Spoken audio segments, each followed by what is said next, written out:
On the first day of the 2nd month of the 2nd year after the Israelites had come out of the land of Egypt, the Lord spoke to Moses in the tent of meeting in the wilderness of Sinai.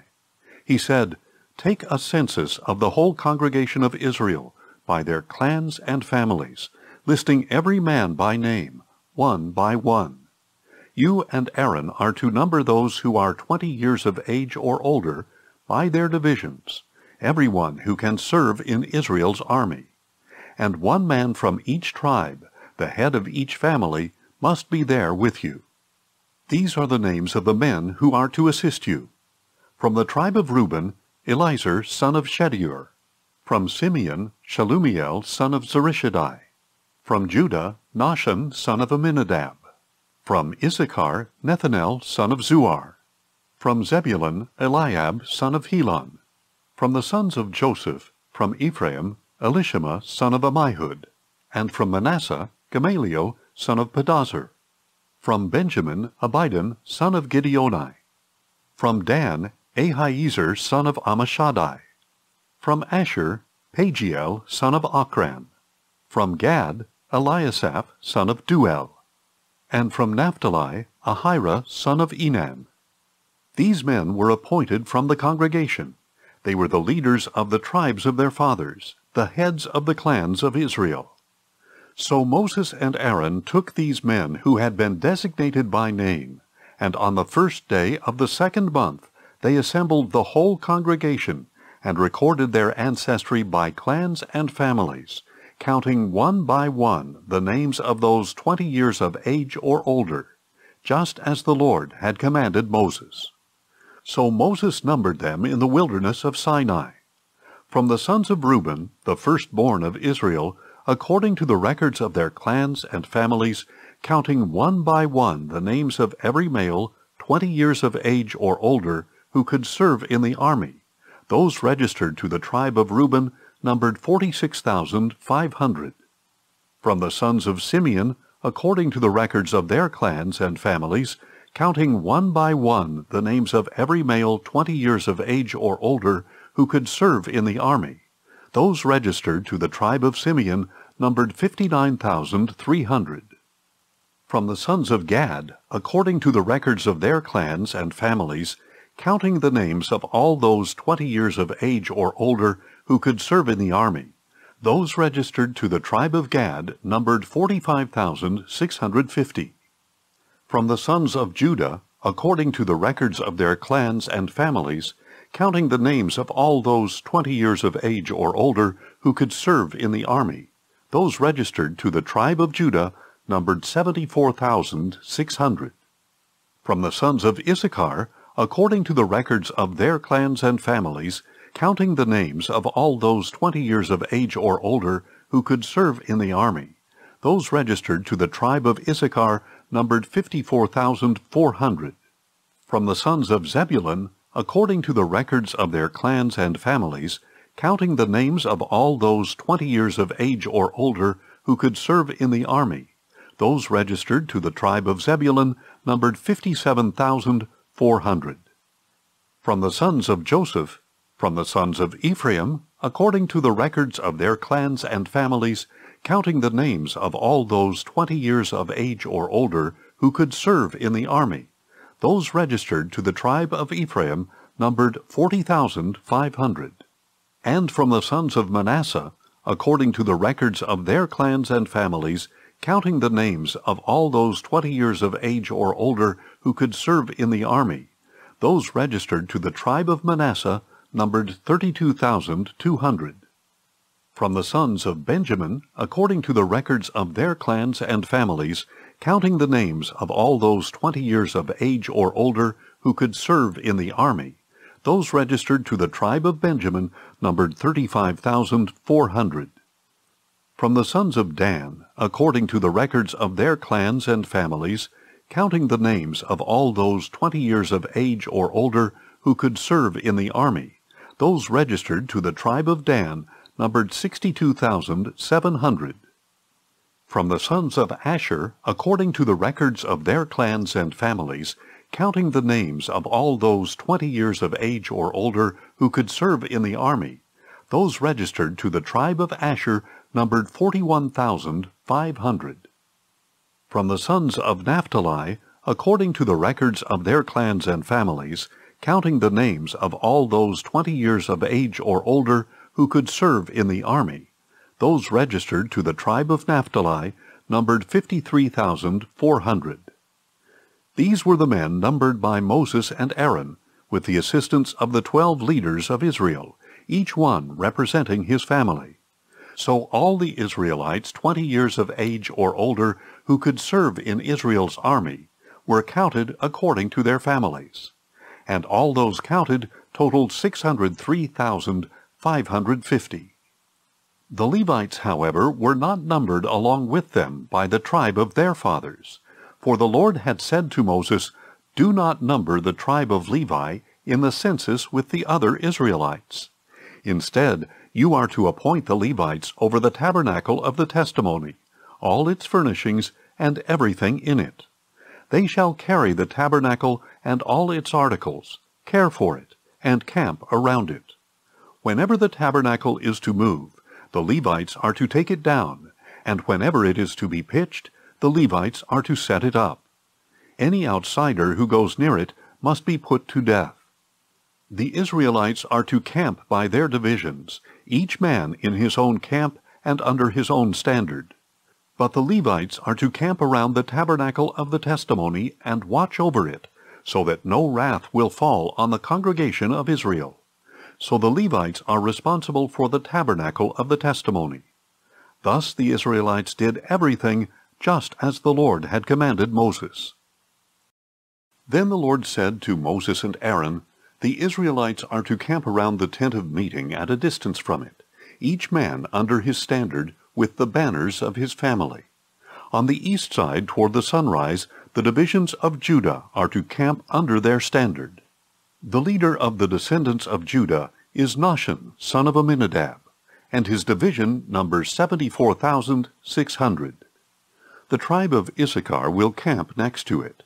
The leader of the Issacharites is Nethanel, son of Zuar, and his division numbers 54,400. Next will be the tribe of Zebulun. The leader of the Zebulunites is Eliab, son of Helon, and his division numbers 57,400. The total number of men in the divisions of the camp of Judah is 186,400. They shall set out first. On the south side, the divisions of Reuben are to camp under their standard. The leader of the Reubenites is Elizur, son of Shedeur, and his division numbers 46,500. The tribe of Simeon will camp next to it. The leader of the Simeonites is Shelumiel, son of Zurishaddai, and his division numbers 59,300. Next will be the tribe of Gad. The leader of the Gadites is Eliasaph, son of Duel, and his division numbers 45,650. The total number of men in the divisions of the camp of Reuben is 151,450. They shall set out second. In the middle of the camps, the tent of meeting is to travel with the camp of the Levites. They are to set out in the order they encamped, each in his own place under his standard. On the west side, the divisions of Ephraim are to camp under their standard. The leader of the Ephraimites is Elishama, son of Ammihud, and his division numbers 40,500. The tribe of Manasseh will be next to it. The leader of the Manassites is Gamaliel, son of Pedazur, and his division numbers 32,200. Next will be the tribe of Benjamin. The leader of the Benjamites is Abidan, son of Gideoni, and his division numbers 35,400. The total number of men in the divisions of the camp of Ephraim is 108,100. They shall set out third. On the north side, the divisions of Dan are to camp under their standard. The leader of the Danites is Ahiezer, son of Ammishaddai, and his division numbers 62,700. The tribe of Asher will camp next to it. The leader of the Asherites is Pagiel, son of Ochran, and his division numbers 41,500. Next will be the tribe of Naphtali. The leader of the Naphtalites is Ahira son of Enan, and his division numbers 53,400. The total number of men in the camp of Dan is 157,600. They shall set out last under their standards.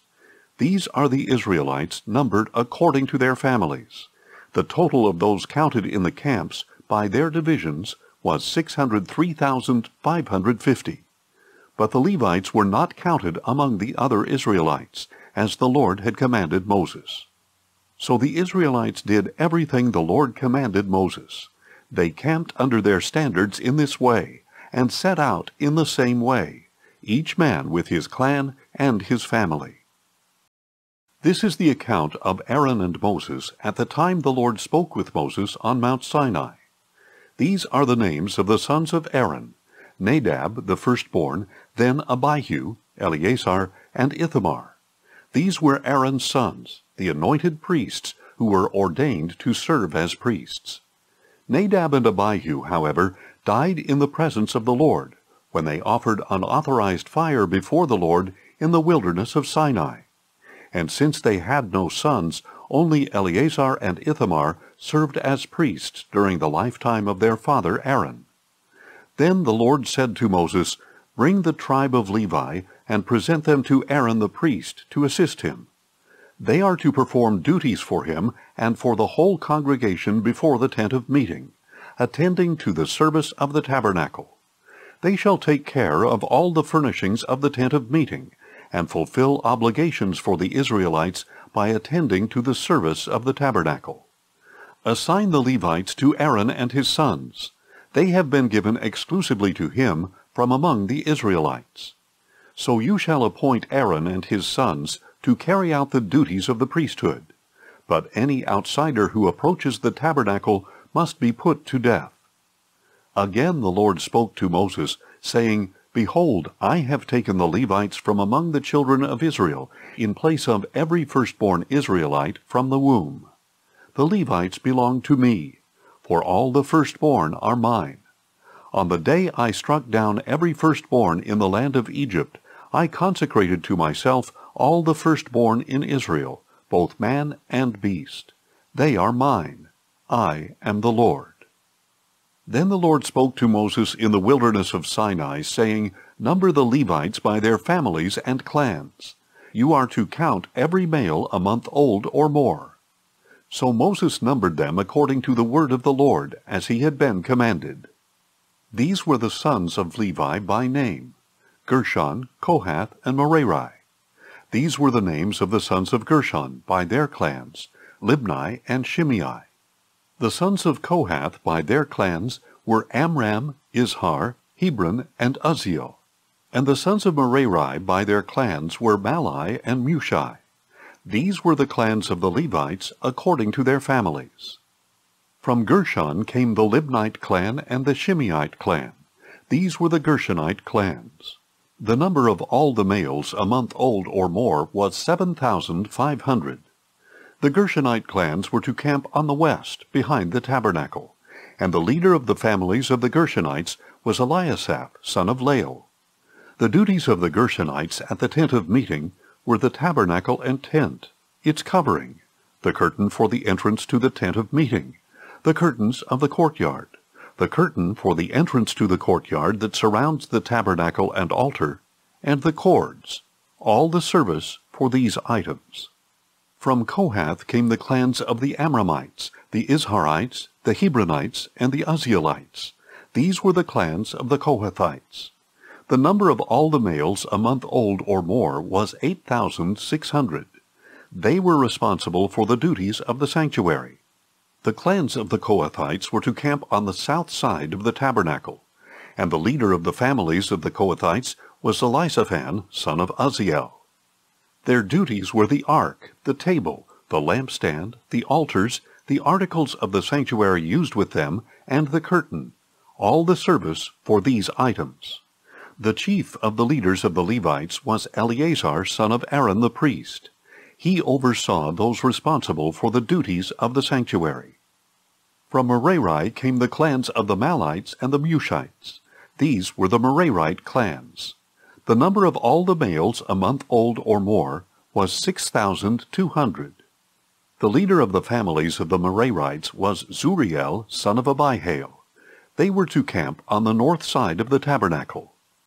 The duties assigned to the sons of Merari were the tabernacle's frames, crossbars, posts, bases, and all its equipment, all the service for these items, as well as the posts of the surrounding courtyard, with their bases, tent pegs, and ropes. Moses, Aaron, and Aaron's sons were to camp to the east of the tabernacle toward the sunrise, before the tent of meeting. They were to perform the duties of the sanctuary as a service on behalf of the Israelites. But any outsider who approached the sanctuary was to be put to death. The total number of Levites that Moses and Aaron counted by their clans at the Lord's command, including all the males a month old or more, was 22,000. Then the Lord said to Moses, "Number every firstborn male of the Israelites a month old or more, and list their names. You are to take the Levites for me, I am the Lord, in place of all the firstborn of Israel, and the livestock of the Levites in place of all the firstborn of the livestock of the Israelites." So Moses numbered all the firstborn of the Israelites as the Lord had commanded him. The total number of the firstborn males a month old or more, listed by name, was 22,273. Again the Lord spoke to Moses, saying, "Take the Levites in place of all the firstborn of Israel, and the livestock of the Levites in place of their livestock. The Levites belong to me. I am the Lord."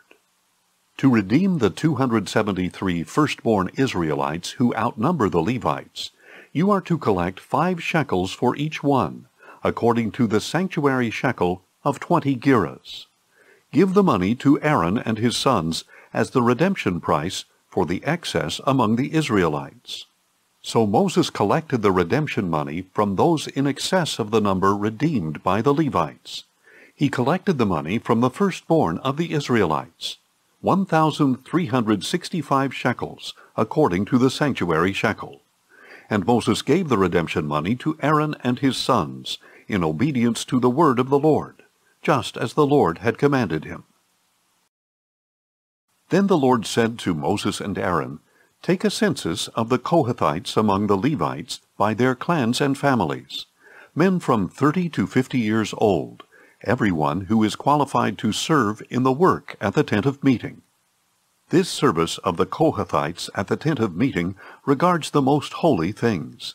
Whenever the camp sets out, Aaron and his sons are to go in, take down the veil of the curtain, and cover the ark of the testimony with it. They are to place over this a covering of fine leather, spread a solid blue cloth over it, and insert its poles. Over the table of the presence they are to spread a blue cloth, and place the plates and cups on it, along with the bowls and pitchers for the drink offering. The regular bread offering is to remain on it. And they shall spread a scarlet cloth over them, cover them with fine leather, and insert the poles. They are to take a blue cloth and cover the lampstand used for light, together with its lamps, wick trimmers, and trays, as well as the jars of oil with which to supply it. Then they shall wrap it and all its utensils inside a covering of fine leather, and put it on the carrying frame. Over the gold altar they are to spread a blue cloth, cover it with fine leather, and insert the poles. They are to take all the utensils for serving in the sanctuary, place them in a blue cloth, cover them with fine leather, and put them on the carrying frame. Then they shall remove the ashes from the bronze altar, spread a purple cloth over it, and place on it all the vessels used to serve there, the fire pans, meat forks, shovels, and sprinkling bowls, all the equipment of the altar. They are to spread over it a covering of fine leather, and insert the poles. When Aaron and his sons have finished covering the holy objects and all their equipment, as soon as the camp is ready to move, the Kohathites shall come and do the carrying, but they must not touch the holy objects, or they will die. These are the transportation duties of the Kohathites regarding the tent of meeting. Eleazar, son of Aaron the priest, shall oversee the oil for the light, the fragrant incense, the daily grain offering, and the anointing oil. He has oversight of the entire tabernacle and everything in it, including the holy objects and their utensils.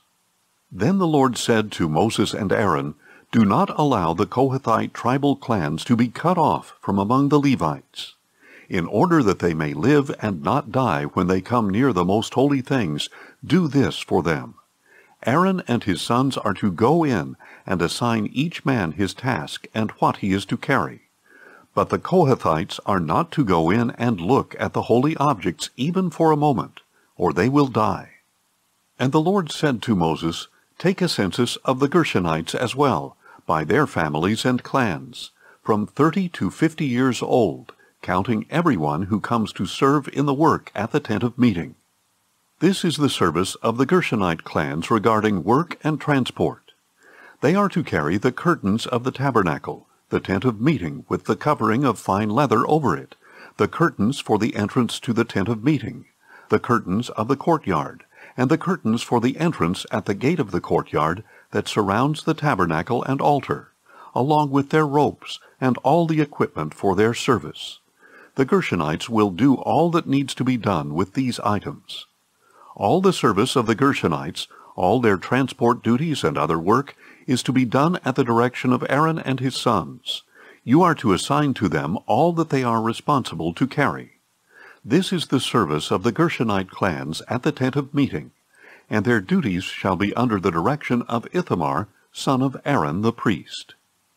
As for the sons of Merari, you are to number them by their clans and families, from 30 to 50 years old, counting everyone who comes to serve in the work of the tent of meeting. This is the duty for all their service at the tent of meeting: to carry the frames of the tabernacle with its crossbars, posts, and bases, and the posts of the surrounding courtyard with their bases, tent pegs, and ropes, including all their equipment and everything related to their use. You shall assign by name the items that they are responsible to carry. This is the service of the Merarite clans according to all their work at the tent of meeting, under the direction of Ithamar, son of Aaron the priest. So Moses, Aaron, and the leaders of the congregation numbered the Kohathites by their clans and families, everyone from 30 to 50 years old who came to serve in the work at the tent of meeting. And those numbered by their clans totaled 2,750. These were counted from the Kohathite clans, everyone who could serve at the tent of meeting. Moses and Aaron numbered them according to the command of the Lord through Moses. Then the Gershonites were numbered by their clans and families, everyone from 30 to 50 years old who came to serve in the work at the tent of meeting. And those numbered by their clans and families totaled 2,630. These were counted from the Gershonite clans who served at the tent of meeting, whom Moses and Aaron counted at the Lord's command. And the Merarites were numbered by their clans and families, everyone from 30 to 50 years old who came to serve in the work at the tent of meeting. The men registered by their clans numbered 3,200. These were counted from the Merarite clans, whom Moses and Aaron numbered at the Lord's command through Moses. So Moses, Aaron, and the leaders of Israel numbered by their clans and families all the Levites, from 30 to 50 years old, who came to do the work of serving and carrying the tent of meeting. And the number of men was 8,580.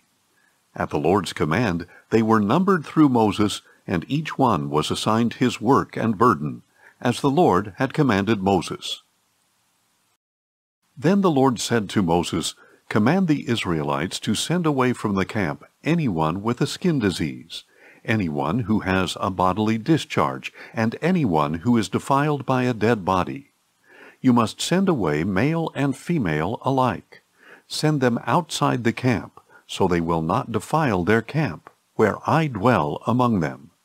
So the Israelites did this, sending such people outside the camp. They did it just as the Lord had instructed Moses.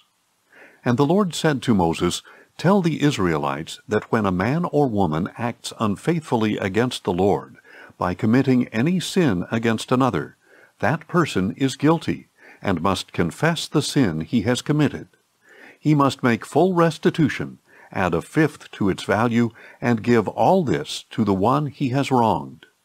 But if the man has no relative to whom restitution can be made for the wrong, the restitution belongs to the Lord, and must be given to the priest, along with the ram of atonement, by which the atonement is made for him.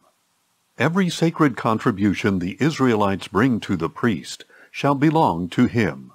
Each man's sacred gifts are his own, but whatever he gives to the priest will belong to the priest. Then the Lord said to Moses, "Speak to the Israelites, and tell them that if any man's wife goes astray and is unfaithful to him by sleeping with another man, and it is concealed from her husband, and her impurity is undetected, since there is no witness against her, and she was not caught in the act, and if a feeling of jealousy comes over her husband, and he suspects his wife who has defiled herself, or if a feeling of jealousy comes over him, and he suspects her even though she has not defiled herself, then he is to bring his wife to the priest. He must also bring for her an offering of 1/10 of an ephah of barley flour. He is not to pour oil over it or put frankincense on it, because it is a grain offering for jealousy, an offering of memorial as a reminder of iniquity. The priest is to bring the wife forward and have her stand before the Lord. Then he is to take some holy water in a clay jar, and put some of the dust from the tabernacle floor into the water. After the priest has the woman stand before the Lord, he is to let down her hair, and place in her hands the grain offering of memorial, which is the grain offering for jealousy. The priest is to hold the bitter water that brings a curse, and he is to put the woman under oath, and say to her, "If no other man has slept with you, and you have not gone astray and become defiled while under your husband's authority, may you be immune to this bitter water that brings a curse. But if you have gone astray while under your husband's authority, and have defiled yourself and lain carnally with a man other than your husband," and the priest shall have the woman swear under the oath of the curse, "then may the Lord make you an attested curse among your people, by making your thigh shrivel and your belly swell. May this water that brings a curse enter your stomach, and cause your belly to swell and your thigh to shrivel." Then the woman is to say, "Amen, Amen." And the priest shall write these curses on a scroll, and wash them off into the bitter water. He is to have the woman drink the bitter water that brings a curse, and it will enter her and cause her bitter suffering. The priest shall take from her hand the grain offering for jealousy, wave it before the Lord, and bring it to the altar. Then the priest is to take a handful of the grain offering as a memorial portion, and burn it on the altar. After that, he is to have the woman drink the water. When he has made her drink the water, if she has defiled herself and been unfaithful to her husband, then the water that brings a curse will enter her and cause bitter suffering. Her belly will swell, her thigh will shrivel, and she will become accursed among her people. But if the woman has not defiled herself and is clean, she will be unaffected and able to conceive children. This is the law of jealousy, when a wife goes astray and defiles herself while under her husband's authority, or when a feeling of jealousy comes over a husband and he suspects his wife. He is to have the woman stand before the Lord, and the priest is to apply to her this entire law. The husband will be free from guilt, but the woman shall bear her iniquity. And the Lord said to Moses, "Speak to the Israelites, and tell them that if a man or woman makes a special vow, the vow of a Nazirite, to separate himself to the Lord, he is to abstain from wine and strong drink. He must not drink vinegar made from wine or strong drink, and he must not drink any grape juice, or eat fresh grapes or raisins. All the days of his separation he is not to eat anything that comes from the grapevine, not even the seeds or skins. For the entire period of his vow of separation, no razor shall pass over his head. He must be holy until the time of his separation to the Lord is complete. He must let the hair of his head grow long. Throughout the days of his separation to the Lord, he must not go near a dead body. Even if his father or mother, or brother or sister should die, he is not to defile himself, because the crown of consecration to his God is upon his head. Throughout the time of his separation, he is holy to the Lord. If someone suddenly dies in his presence and defiles his consecrated head of hair, he must shave his head on the day of his cleansing, the seventh day. On the 8th day he must bring 2 turtle doves or 2 young pigeons to the priest at the entrance to the tent of meeting. And the priest is to offer one as a sin offering and the other as a burnt offering, to make atonement for him, because he has sinned by being in the presence of the dead body. On that day he must consecrate his head again. He must rededicate his time of separation to the Lord and bring a year-old male lamb as a guilt offering. But the preceding days shall not be counted, because his separation was defiled.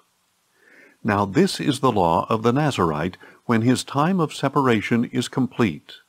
He must be brought to the entrance to the tent of meeting, and he is to present an offering to the Lord of an unblemished year-old male lamb as a burnt offering, an unblemished year-old female lamb as a sin offering, and an unblemished ram as a peace offering, together with their grain offerings and drink offerings, and a basket of unleavened cakes made from fine flour mixed with oil, and unleavened wafers coated with oil. The priest is to present all these before the Lord, and make the sin offering and the burnt offering. He shall also offer the ram as a peace offering to the Lord, along with the basket of unleavened bread. And the priest is to offer the accompanying grain offering and drink offering. Then at the entrance to the tent of meeting, the Nazirite is to shave his consecrated head, take the hair, and put it on the fire under the peace offering. And the priest is to take the boiled shoulder from the ram, 1 unleavened cake from the basket, and 1 unleavened wafer, and put them into the hands of the Nazirite, who has just shaved the hair of his consecration. The priest shall then wave them as a wave offering before the Lord. This is a holy portion for the priest, in addition to the breast of the wave offering and the thigh that was presented. After that, the Nazirite may drink wine. This is the law of the Nazirite, who vows his offering to the Lord for his separation, in addition to whatever else he can afford. He must fulfill whatever vow he makes, according to the law of his separation. Then the Lord said to Moses, "Tell Aaron and his sons, this is how you are to bless the Israelites. Say to them, May the Lord bless you and keep you. May the Lord cause his face to shine upon you, and be gracious to you. May the Lord lift up his countenance toward you, and give you peace. So they shall put my name on the Israelites, and I will bless them." On the day Moses finished setting up the tabernacle, he anointed and consecrated it and all its furnishings, along with the altar and all its utensils. And the leaders of Israel, the heads of their families, presented an offering. These men were the tribal leaders who had supervised the registration. They brought as their offering before the Lord 6 covered carts and 12 oxen, an ox from each leader and a cart from every 2 leaders, and presented them before the tabernacle. And the Lord said to Moses, "Accept these gifts from them, that they may be used in the work of the tent of meeting, and give them to the Levites, to each man according to his service." So Moses took the carts and oxen and gave them to the Levites. He gave the Gershonites 2 carts and 4 oxen, as their service required. And he gave the Merarites 4 carts and 8 oxen, as their service required, all under the direction of Ithamar, son of Aaron the priest. But he did not give any to the Kohathites, since they were to carry on their shoulders the holy objects for which they were responsible. When the altar was anointed, the leaders approached with their offerings for its dedication, and presented them before the altar. And the Lord said to Moses, "Each day one leader is to present his offering for the dedication of the altar." On the first day, Nahshon, son of Amminadab, from the tribe of Judah, drew near with his offering. His offering was 1 silver platter weighing 130 shekels, and 1 silver bowl weighing 70 shekels, both according to the sanctuary shekel, and filled with fine flour mixed with oil for a grain offering. 1 gold dish weighing 10 shekels, filled with incense. 1 young bull, 1 ram, and 1 male lamb a year old for a burnt offering. 1 male goat for a sin offering, and a peace offering of 2 oxen, 5 rams, 5 male goats, and 5 male lambs a year old. This was the offering of Nahshon, son of Amminadab. On the second day, Nethanel, son of Zuar, the leader of Issachar, drew near. The offering he presented was 1 silver platter weighing 130 shekels, and 1 silver bowl weighing 70 shekels, both according to the sanctuary shekel, and filled with fine flour mixed with oil for a grain offering. 1 gold dish weighing 10 shekels, filled with incense. 1 young bull, 1 ram, and 1 male lamb a year old for a burnt offering. 1 male goat for a sin offering, and a peace offering of 2 oxen, 5 rams, 5 male goats, and 5 male lambs a year old. This was the offering of Nethanel, son of Zuar. On the third day, Eliab, son of Helon, the leader of the Zebulunites, drew near. His offering was 1 silver platter weighing 130 shekels, and 1 silver bowl weighing 70 shekels, both according to the sanctuary shekel, and filled with fine flour mixed with oil for a grain offering. 1 gold dish weighing 10 shekels, filled with incense. 1 young bull, 1 ram, and 1 male lamb a year old for a burnt offering. 1 male goat for a sin offering, and a peace offering of 2 oxen, 5 rams, 5 male goats, and 5 male lambs a year old. This was the offering of Eliab, son of Helon. On the fourth day, Elizur, son of Shedeur, the leader of the Reubenites, drew near. His offering was 1 silver platter weighing 130 shekels, and 1 silver bowl weighing 70 shekels, both according to the sanctuary shekel, and filled with fine flour mixed with oil for a grain offering. 1 gold dish weighing 10 shekels, filled with incense. 1 young bull, 1 ram, and 1 male lamb a year old for a burnt offering. 1 male goat for a sin offering, and a peace offering of 2 oxen, 5 rams, 5 male goats, and 5 male lambs a year old. This was the offering of Elizur, son of Shedeur. On the fifth day, Shelumiel, son of Zurishaddai, the leader of the Simeonites, drew near.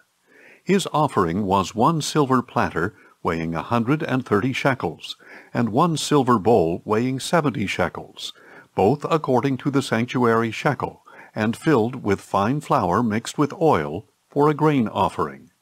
1 gold dish weighing 10 shekels, filled with incense. 1 young bull, 1 ram, and 1 male lamb a year old for a burnt offering. 1 male goat for a sin offering, and a peace offering of 2 oxen, 5 rams, 5 male goats, and 5 male lambs a year old. This was the offering of Shelumiel, son of Zurishaddai.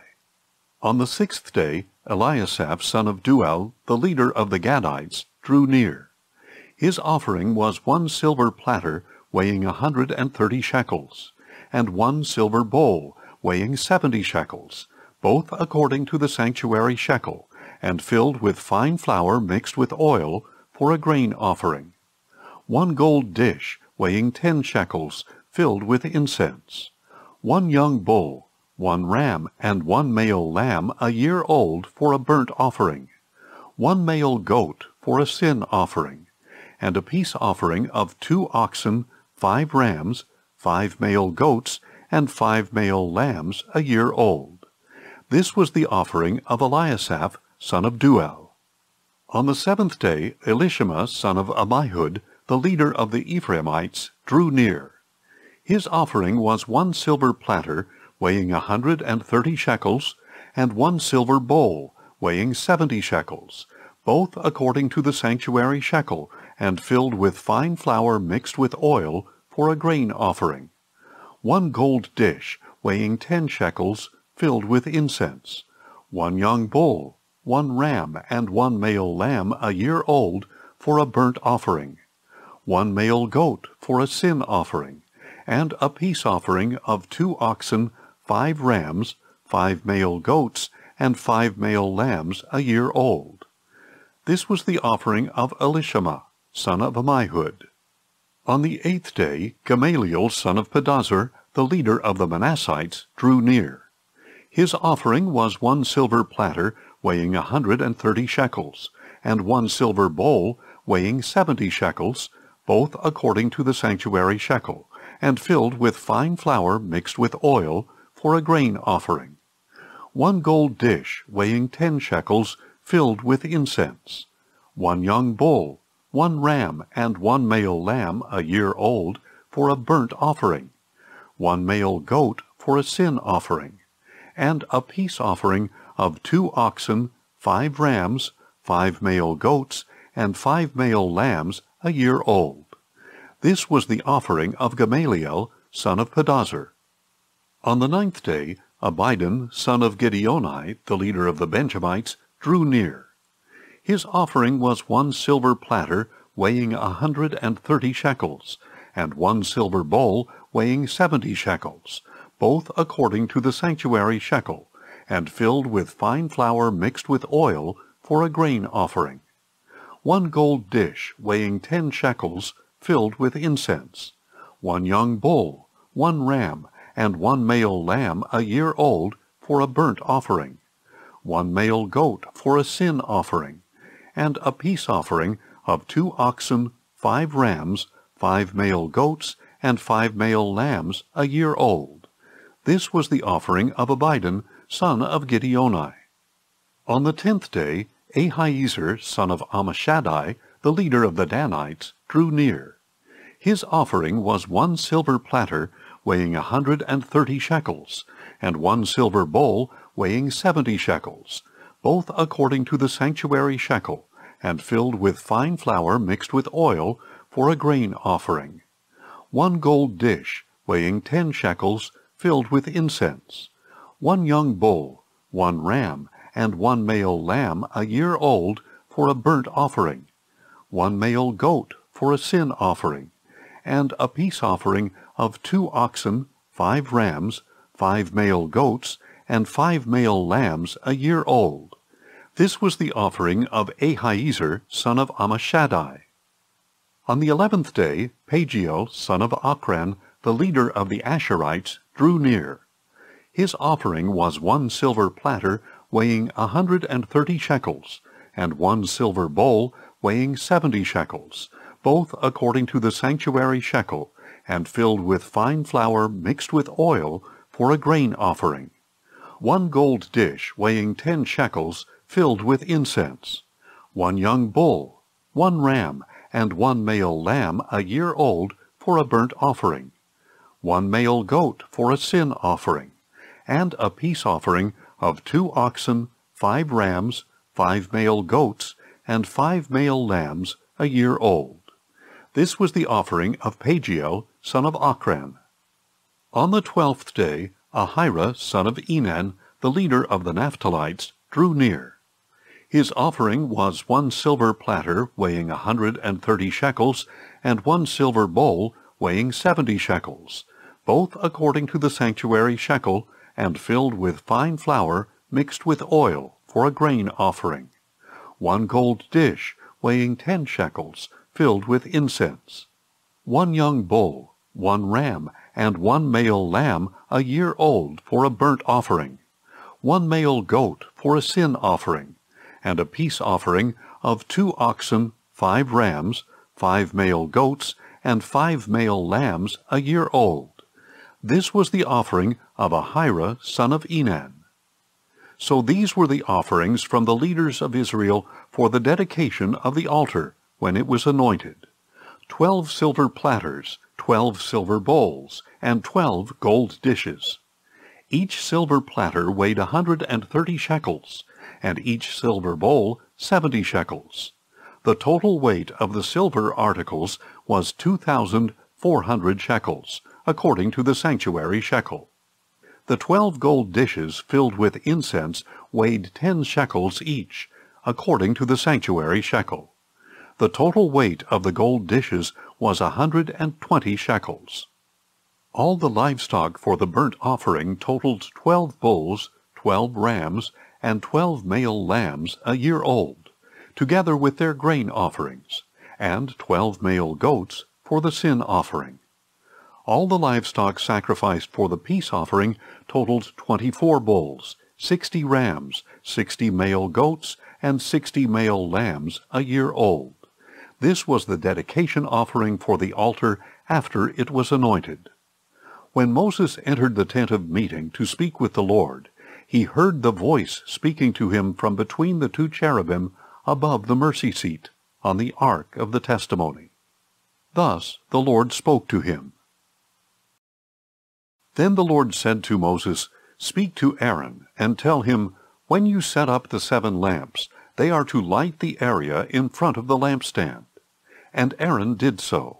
He set up the lamps facing toward the front of the lampstand, just as the Lord had commanded Moses. This is how the lampstand was constructed. It was made of hammered gold from its base to its blossoms, fashioned according to the pattern the Lord had shown Moses. Again the Lord spoke to Moses, saying, "Take the Levites from among the Israelites and make them ceremonially clean. This is what you must do to cleanse them. Sprinkle them with the water of purification. Have them shave their whole bodies and wash their clothes, and so purify themselves. Then have them take a young bull with its grain offering of fine flour mixed with oil, and you are to take a second young bull for a sin offering. Bring the Levites before the tent of meeting, and assemble the whole congregation of Israel. You are to present the Levites before the Lord, and have the Israelites lay their hands upon them. Aaron is to present the Levites before the Lord as a wave offering from the sons of Israel, so that they may perform the service of the Lord. And the Levites are to lay their hands on the heads of the bulls, and offer to the Lord one as a sin offering, and the other as a burnt offering, to make atonement for the Levites. You are to have the Levites stand before Aaron and his sons, and then present them before the Lord as a wave offering. In this way you shall separate the Levites from the rest of the Israelites, and the Levites will belong to me. After you have cleansed them and presented them as a wave offering, they may come to serve at the tent of meeting. For the Levites have been wholly given to me from among the sons of Israel. I have taken them for myself in place of all who come first from the womb, the firstborn of all the sons of Israel. For every firstborn male in Israel is mine, both man and beast. I set them apart for myself on the day I struck down all the firstborn in the land of Egypt. But I have taken the Levites in place of all the firstborn among the sons of Israel. And I have given the Levites as a gift to Aaron and his sons from among the Israelites, to perform the service for the Israelites at the tent of meeting, and to make atonement on their behalf, so that no plague will come against the Israelites when they approach the sanctuary." So Moses, Aaron, and the whole congregation of Israel did with the Levites everything that the Lord had commanded Moses they should do. The Levites purified themselves and washed their clothes, and Aaron presented them as a wave offering before the Lord. Aaron also made atonement for them to cleanse them. After that, the Levites came to perform their service at the tent of meeting, in the presence of Aaron and his sons. Thus they did with the Levites, just as the Lord had commanded Moses. And the Lord said to Moses, "This applies to the Levites. Men 25 years of age or older shall enter to perform the service in the work at the tent of meeting, but at the age of 50 they must retire from performing the work and no longer serve. After that, they may assist their brothers in fulfilling their duties at the tent of meeting, but they themselves are not to do the work.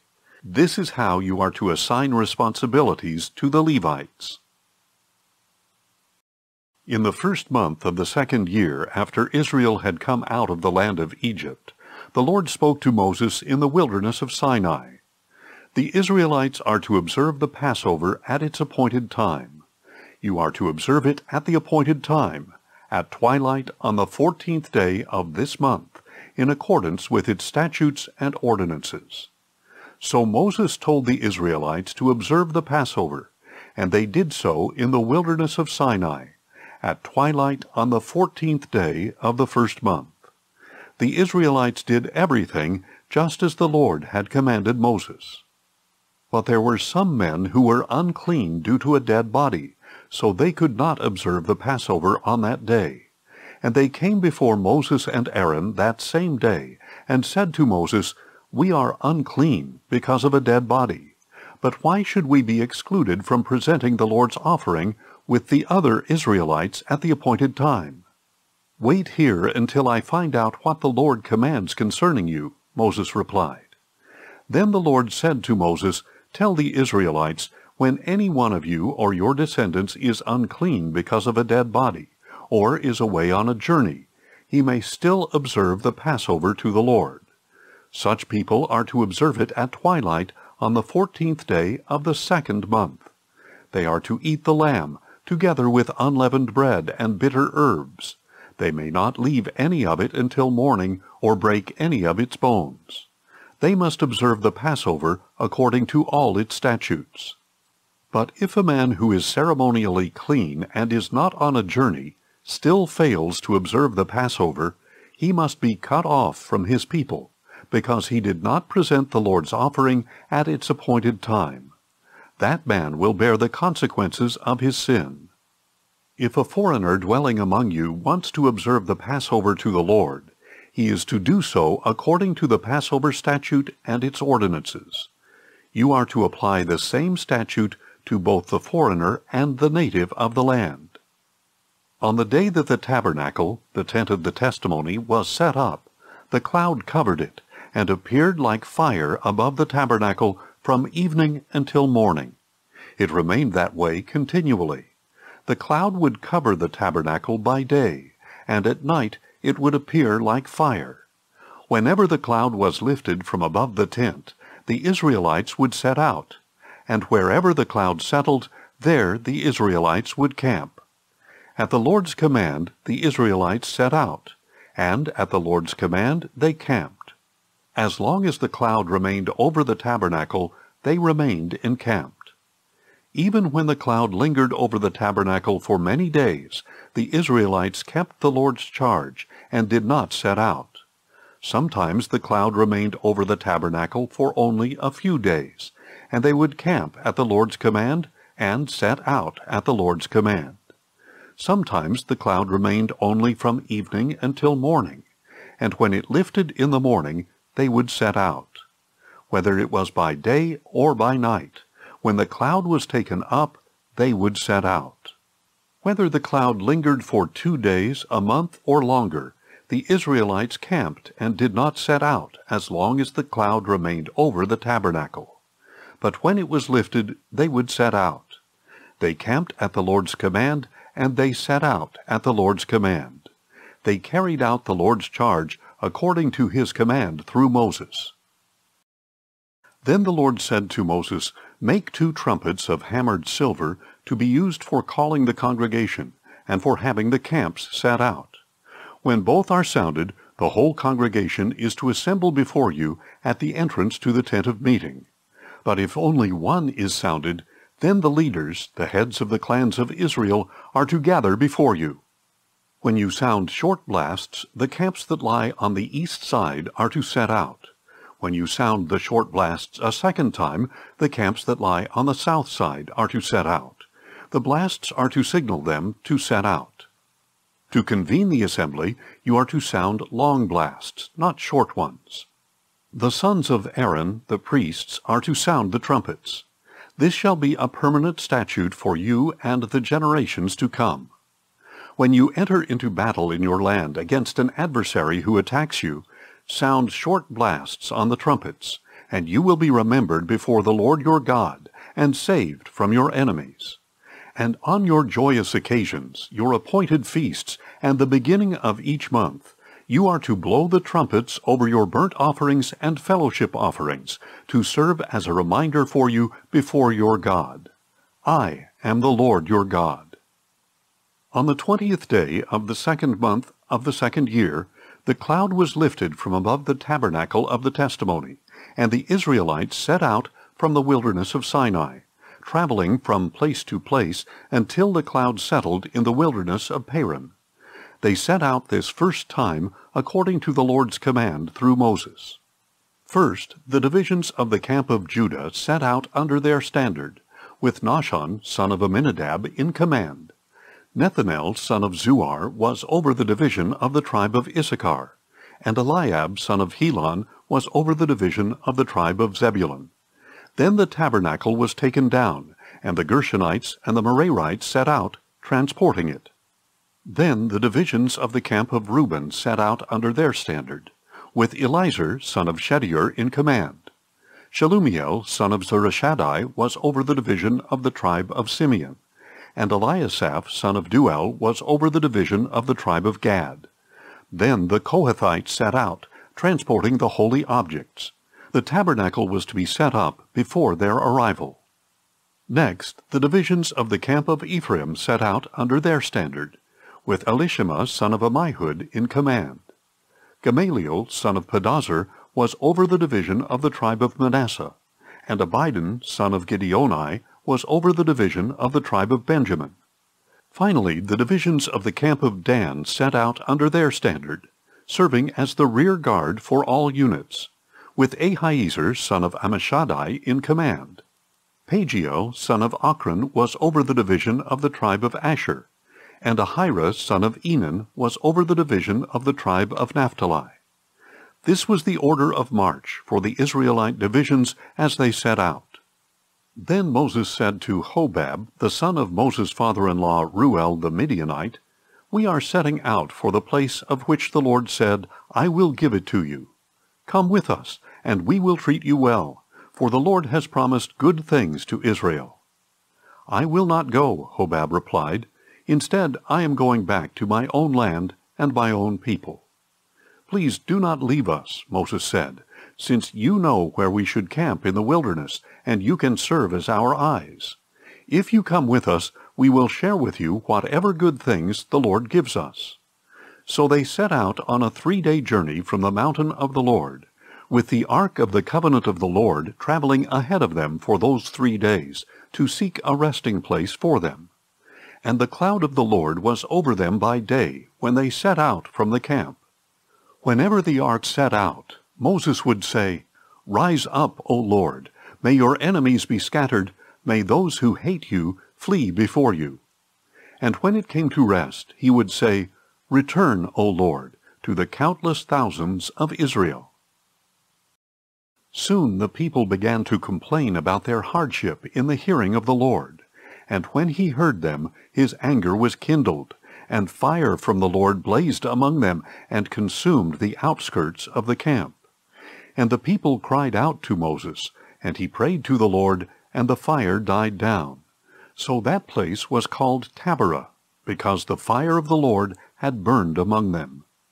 Meanwhile the rabble among them had a strong craving for other food, and again the Israelites wept and said, "Who will feed us meat? We remember the fish we ate freely in Egypt, along with the cucumbers, melons, leeks, onions, and garlic. But now our appetite is gone. There is nothing to see but this manna." Now the manna resembled coriander seed, and its appearance was like that of gum resin.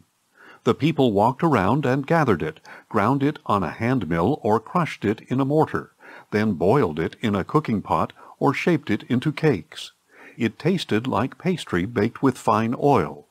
When the dew fell on the camp at night, the manna would fall with it. Then Moses heard the people of family after family weeping at the entrances to their tents, and the anger of the Lord was kindled greatly, and Moses was also displeased. So Moses asked the Lord, "Why have you brought this trouble on your servant? Why have I not found favor in your sight, that you have laid upon me the burden of all these people? Did I conceive all these people? Did I give them birth, so that you should tell me, 'Carry them in your bosom, as a nurse carries an infant, to the land that you swore to give their fathers?' Where can I get meat for all these people? For they keep crying out to me, 'Give us meat to eat.' I cannot carry all these people by myself. It is too burdensome for me. If this is how you are going to treat me, please kill me right now, if I have found favor in your eyes, and let me not see my own wretchedness." Then the Lord said to Moses, "Bring me 70 of the elders of Israel, known to you as leaders and officers of the people. Bring them to the tent of meeting, and have them stand there with you.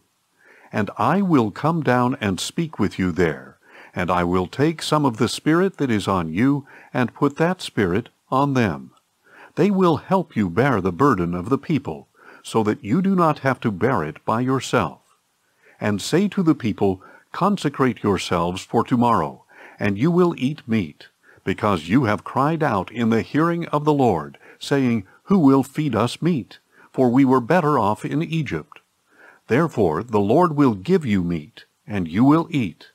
You will eat it not for 1 or 2 days, nor for 5 or 10 or 20 days, but for a whole month, until it comes out of your nostrils and makes you nauseous, because you have rejected the Lord who is among you, and have cried out before him, saying, Why did we ever leave Egypt?'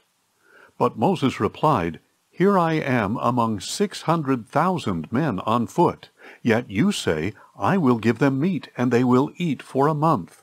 If all our flocks and herds were slaughtered for them, would they have enough? Or if all the fish in the sea were caught for them, would they have enough?' The Lord answered Moses, 'Is the Lord's arm too short? Now you will see whether or not my word will come to pass.' So Moses went out and relayed to the people the words of the Lord, and he gathered 70 of the elders of the people and had them stand around the tent. Then the Lord came down in the cloud and spoke to him, and he took some of the Spirit that was on Moses and placed that Spirit on the 70 elders. As the Spirit rested on them, they prophesied, but they never did so again. 2 men, however, had remained in the camp, one named Eldad and the other Medad, and the Spirit rested on them. They were among those listed, but they had not gone out to the tent, and they prophesied in the camp. A young man ran and reported to Moses, Eldad and Medad are prophesying in the camp.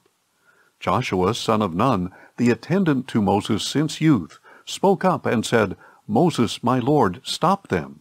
But Moses replied, Are you jealous on my account? I wish that all the Lord's people were prophets, and that the Lord would place his Spirit on them. Then Moses returned to the camp along with the elders of Israel. Now a wind sent by the Lord came up, drove in quail from the sea, and brought them near the camp, about 2 cubits above the surface of the ground, for a day's journey in every direction around the camp. All that day and night, and all the next day, the people stayed up gathering the quail. No one gathered less than 10 homers, and they spread them out all around the camp. But while the meat was still between their teeth, before it was chewed, the anger of the Lord burned against the people, and the Lord struck them with a severe plague. So they called that place Kibroth-Hattaavah, because there they buried the people who had craved other food. From Kibroth-Hattaavah the people moved on to Hazerath, where they remained for some time.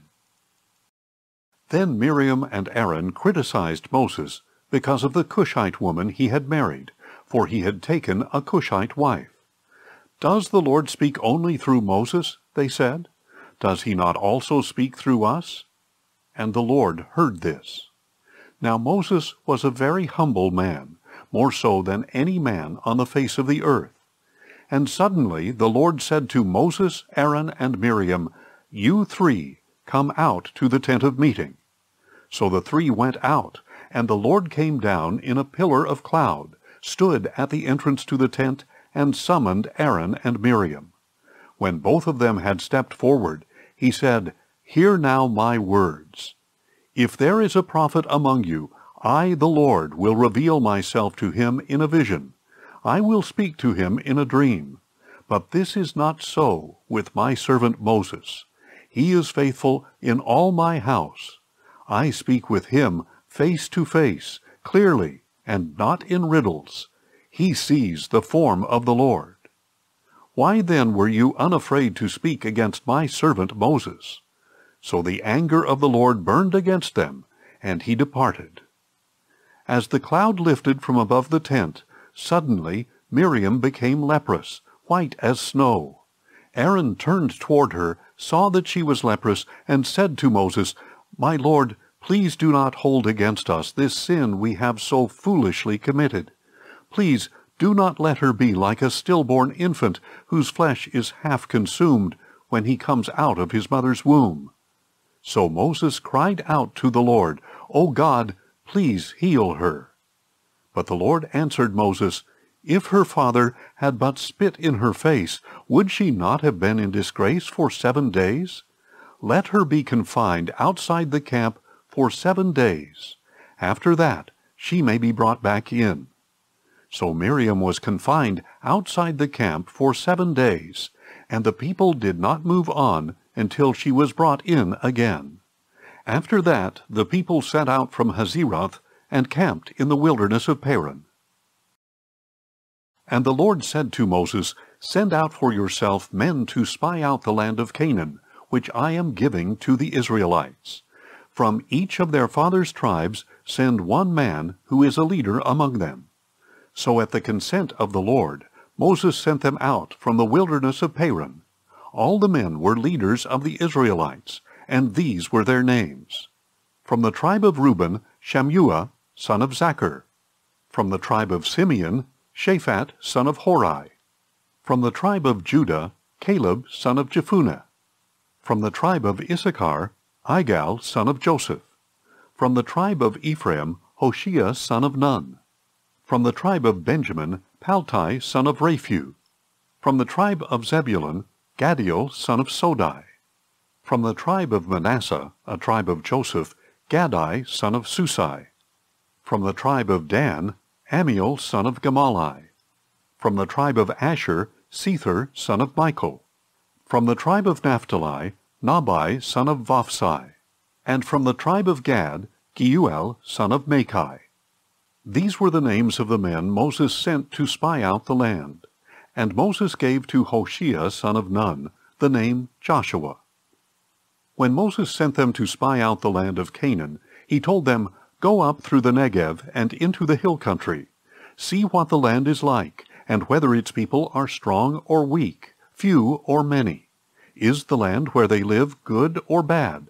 Are the cities where they dwell open camps or fortifications? Is the soil fertile or unproductive? Are there trees in it or not? Be courageous, and bring back some of the fruit of the land."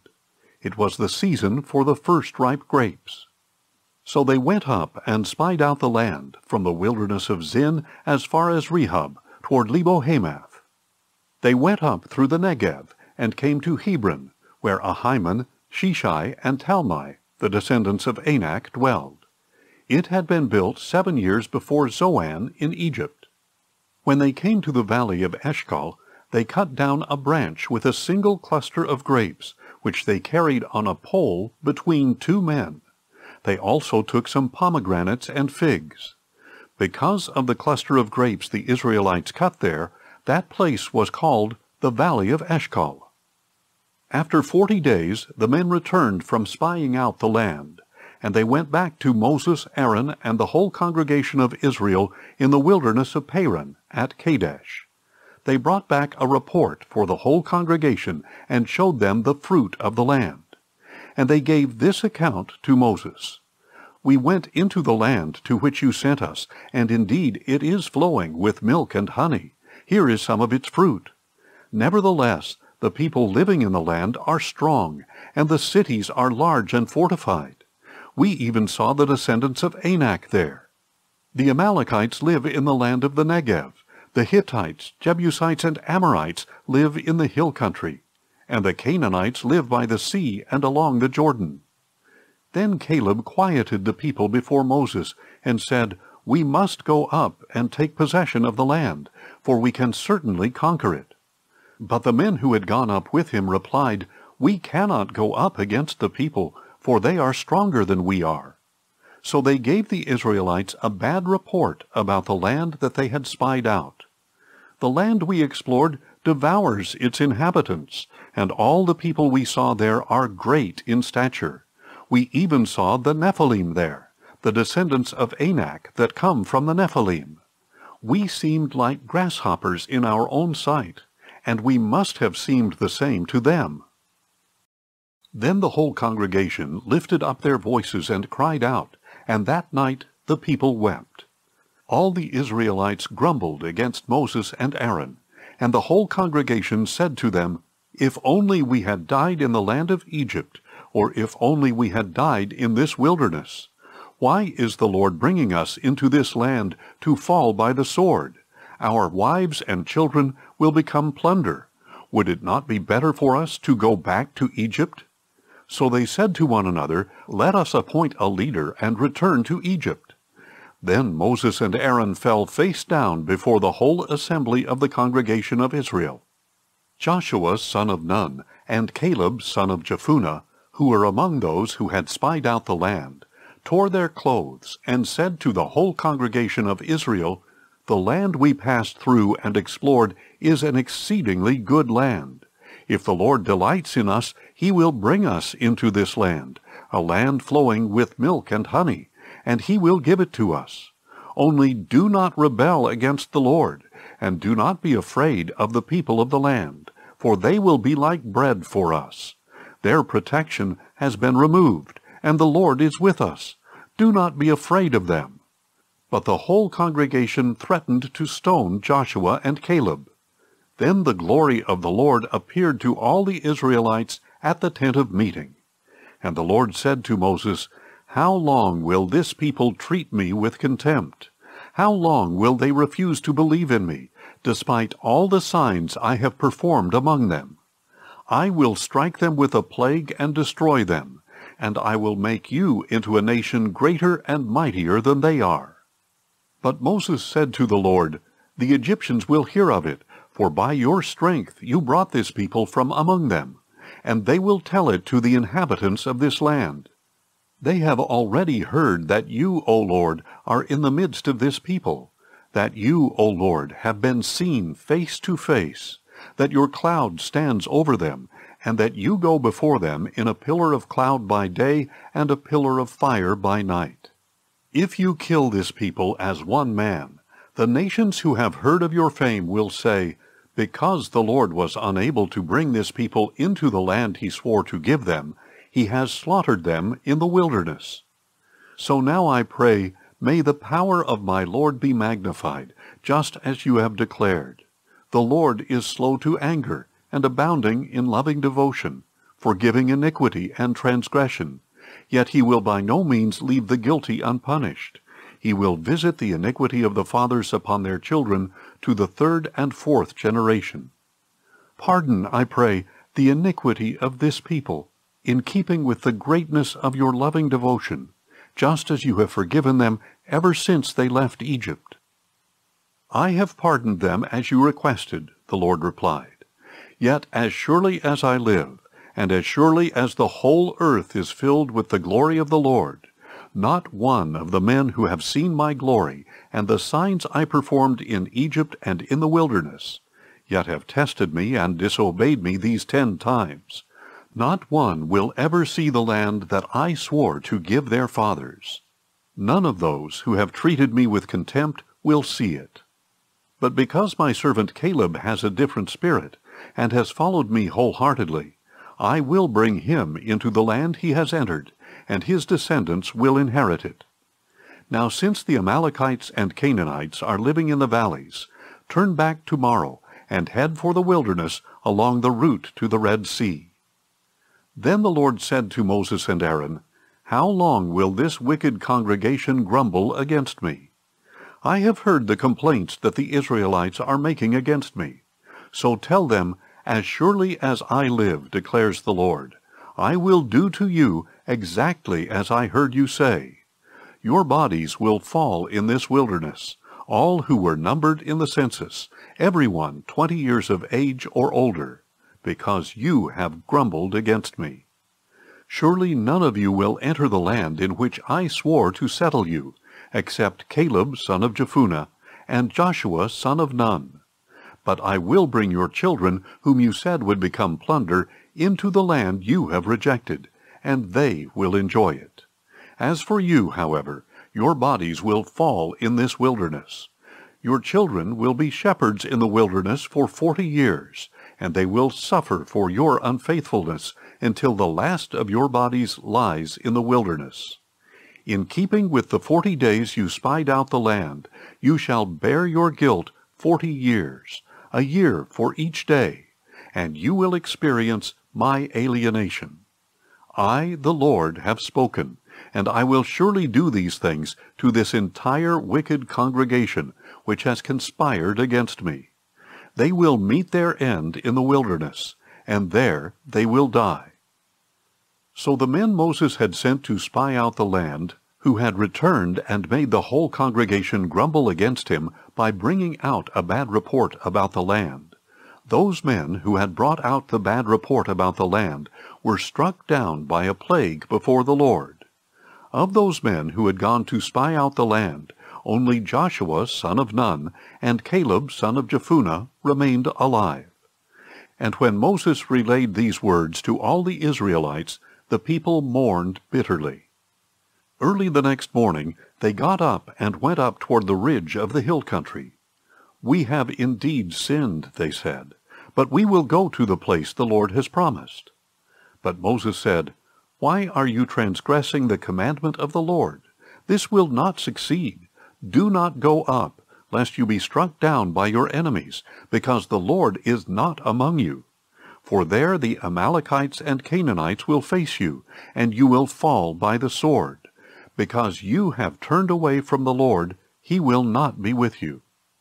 But they dared to go up to the ridge of the hill country, though neither Moses nor the ark of the covenant of the Lord moved from the camp.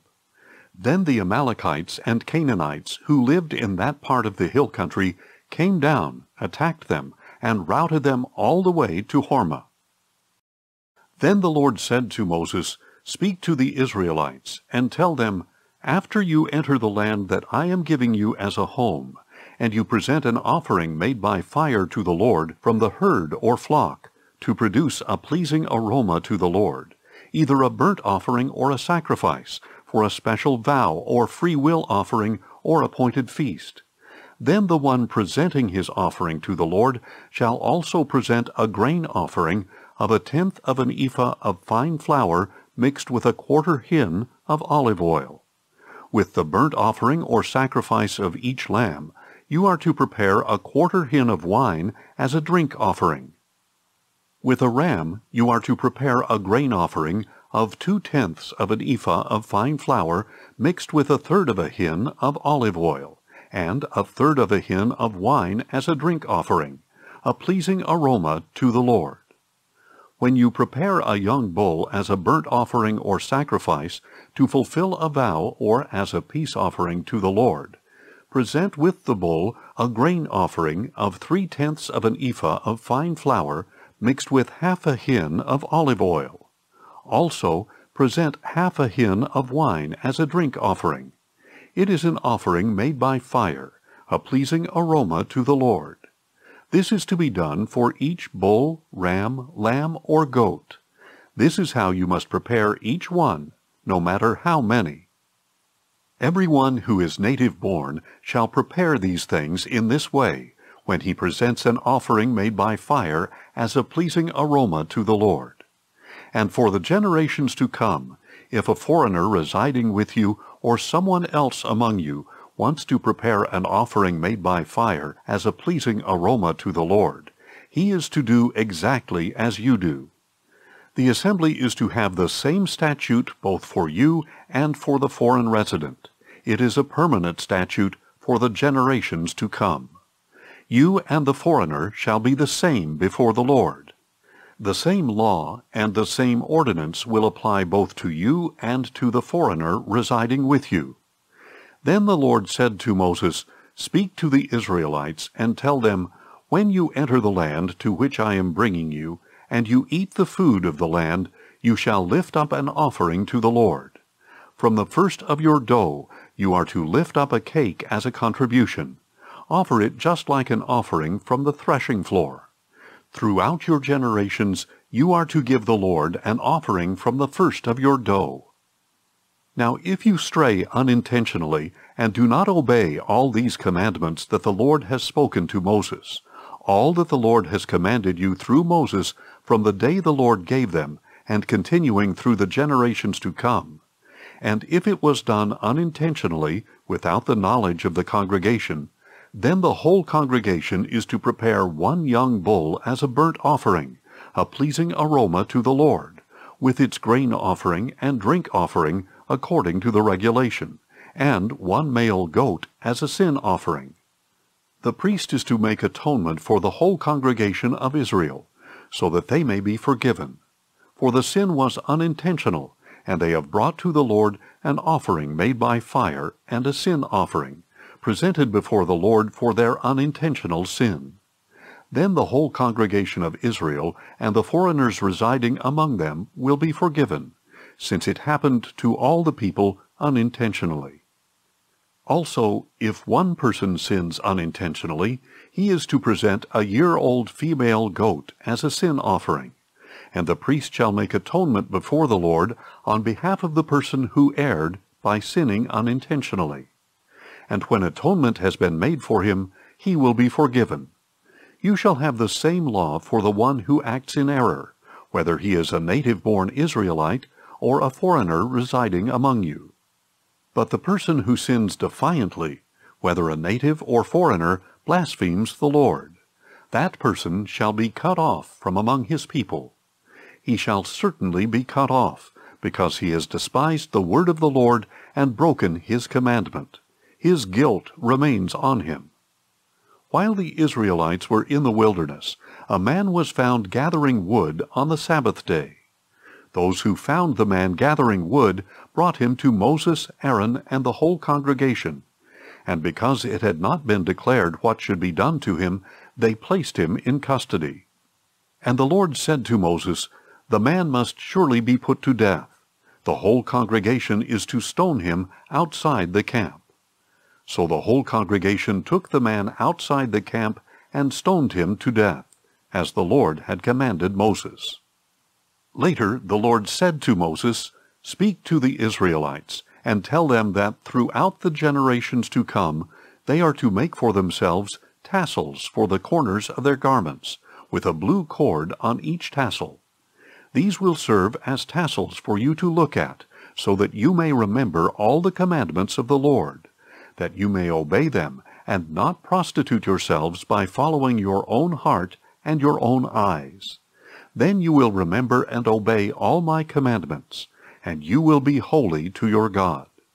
I am the Lord your God, who brought you out of the land of Egypt to be your God. I am the Lord your God." Now Korah, son of Izhar, the son of Kohath, son of Levi, along with some Reubenites, Dathan and Abiram, sons of Eliab, and On, son of Peleth, conducted a rebellion against Moses, along with 250 men of Israel renowned as leaders of the congregation and representatives in the assembly. They came together against Moses and Aaron, and told them, "You have taken too much upon yourselves. For everyone in the entire congregation is holy, and the Lord is in their midst. Why then do you exalt yourselves above the assembly of the Lord?" When Moses heard this, he fell face down. Then he said to Korah and all his followers, Tomorrow morning the Lord will reveal who belongs to him, and who is holy. And he will bring that person near to himself. The one he chooses, he will bring near to himself. You, Korah, and all your followers are to do as follows. Take censers, and tomorrow you are to place fire and incense in them in the presence of the Lord. Then the man the Lord chooses will be the one who is holy. It is you, sons of Levi, who have taken too much upon yourselves. Moses also said to Korah, Now listen, you sons of Levi. Is it not enough for you that the God of Israel has separated you from the congregation of Israel and brought you near to himself to perform the work at the Lord's tabernacle, and to stand before the congregation to minister to them? He has brought you near, you and all your fellow Levites, but you are seeking the priesthood as well. Therefore it is you and all your followers who have conspired against the Lord. As for Aaron, who is he that you should grumble against him? Then Moses summoned Dathan and Abiram, the sons of Eliab. But they said, We will not come. Is it not enough that you have brought us up out of a land flowing with milk and honey, to kill us in the wilderness? Must you also appoint yourself as ruler over us? Moreover, you have not brought us into a land flowing with milk and honey, or given us an inheritance of fields and vineyards. Will you gouge out the eyes of these men? No, we will not come. Then Moses became very angry, and said to the Lord, Do not regard their offering. I have not taken one donkey from them, or mistreated a single one of them. And Moses said to Korah, You and all your followers are to appear before the Lord tomorrow, you and they and Aaron. Each man is to take his censer, place incense in it, and present it before the Lord, 250 censers. You and Aaron are to present your censers as well. So each man took his censer, put fire and incense in it, and stood with Moses and Aaron at the entrance to the tent of meeting.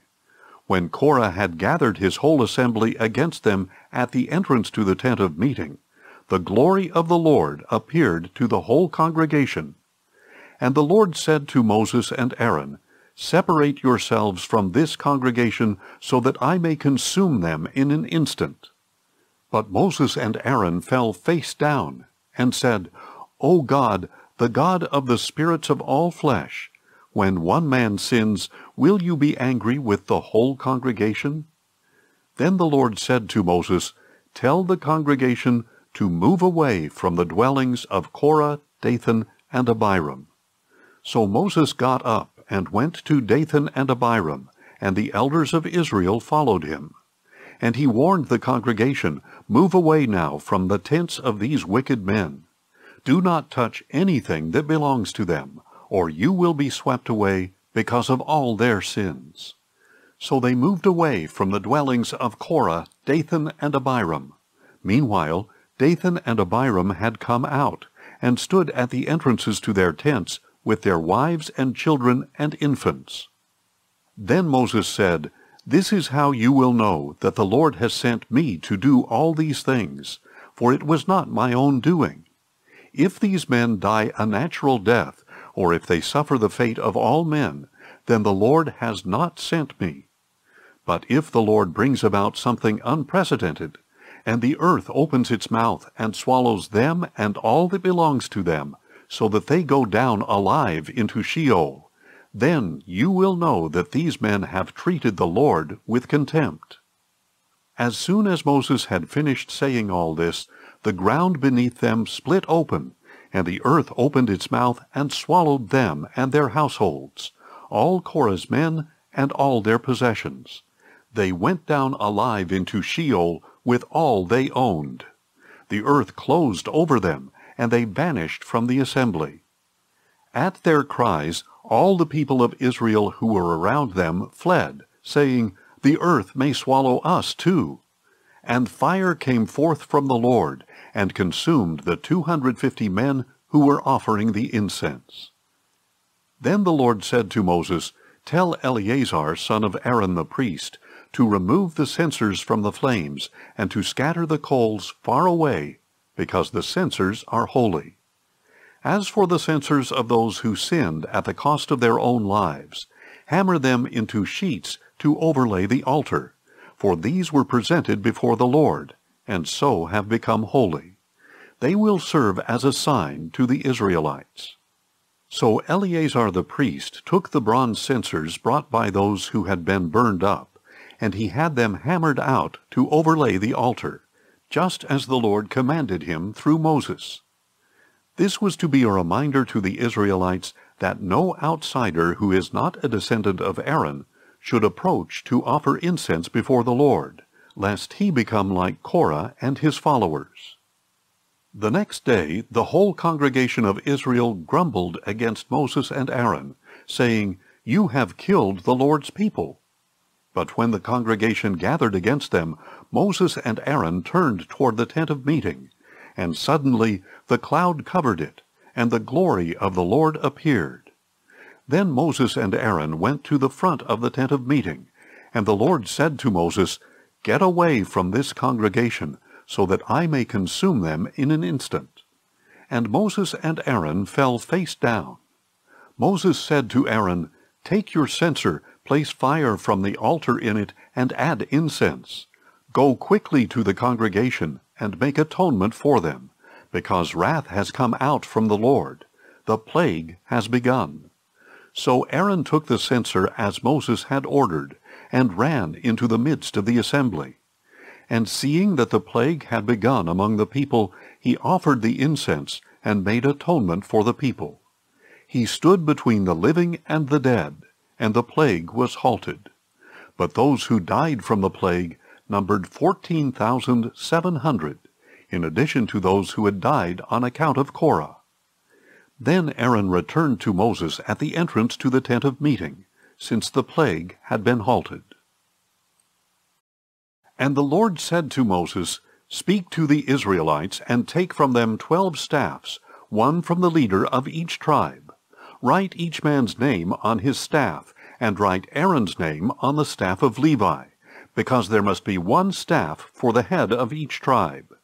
Place the staffs in the tent of meeting in front of the testimony, where I meet with you. The staff belonging to the man I choose will sprout, and I will rid myself of the constant grumbling of the Israelites against you." So Moses spoke to the Israelites, and each of their leaders gave him a staff, one for each of the leaders of their tribes, 12 staffs in all. And Aaron's staff was among them. Then Moses placed the staffs before the Lord in the tent of the testimony. The next day Moses entered the tent of the testimony, and saw that Aaron's staff, representing the house of Levi, had sprouted, put forth buds, blossomed, and produced almonds. Then Moses brought out all the staffs from the Lord's presence to all the Israelites. They saw them, and each man took his own staff. The Lord said to Moses, "Put Aaron's staff back in front of the testimony, to be kept as a sign for the rebellious, so that you may put an end to their grumbling against me, lest they die." So Moses did as the Lord had commanded him.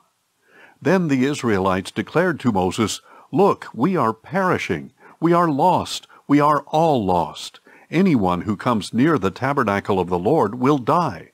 Are we all going to perish?" So the Lord said to Aaron, "You and your sons and your father's house must bear the iniquity involving the sanctuary, and you and your sons alone must bear the iniquity involving your priesthood. But bring with you also your brothers from the tribe of Levi, the tribe of your father, that they may join you and assist you and your sons before the tent of the testimony.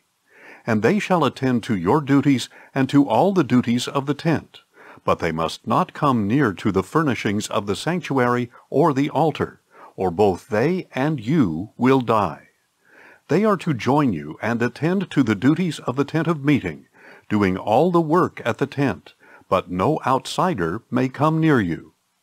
And you shall attend to the duties of the sanctuary and of the altar, so that wrath may not fall on the Israelites again. Behold, I myself have selected your fellow Levites from the Israelites as a gift to you, dedicated to the Lord to perform the service for the tent of meeting. But only you and your sons shall attend to your priesthood for everything concerning the altar and what is inside the veil, and you are to perform that service.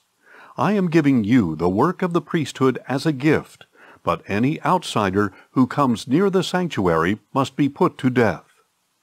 Then the Lord said to Aaron, "Behold, I have put you in charge of my offerings.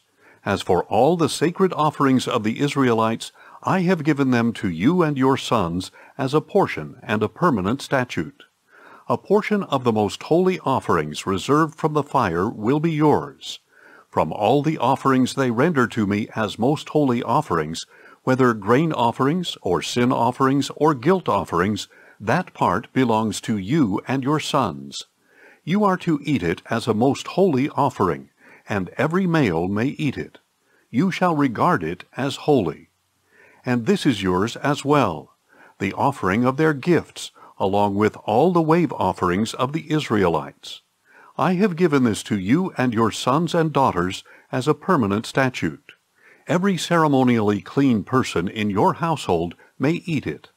I give you all the freshest olive oil, and all the finest new wine and grain that the Israelites give to the Lord as their first fruits. The first fruits of everything in their land that they bring to the Lord will belong to you. Every ceremonially clean person in your household may eat them. Every devoted thing in Israel belongs to you.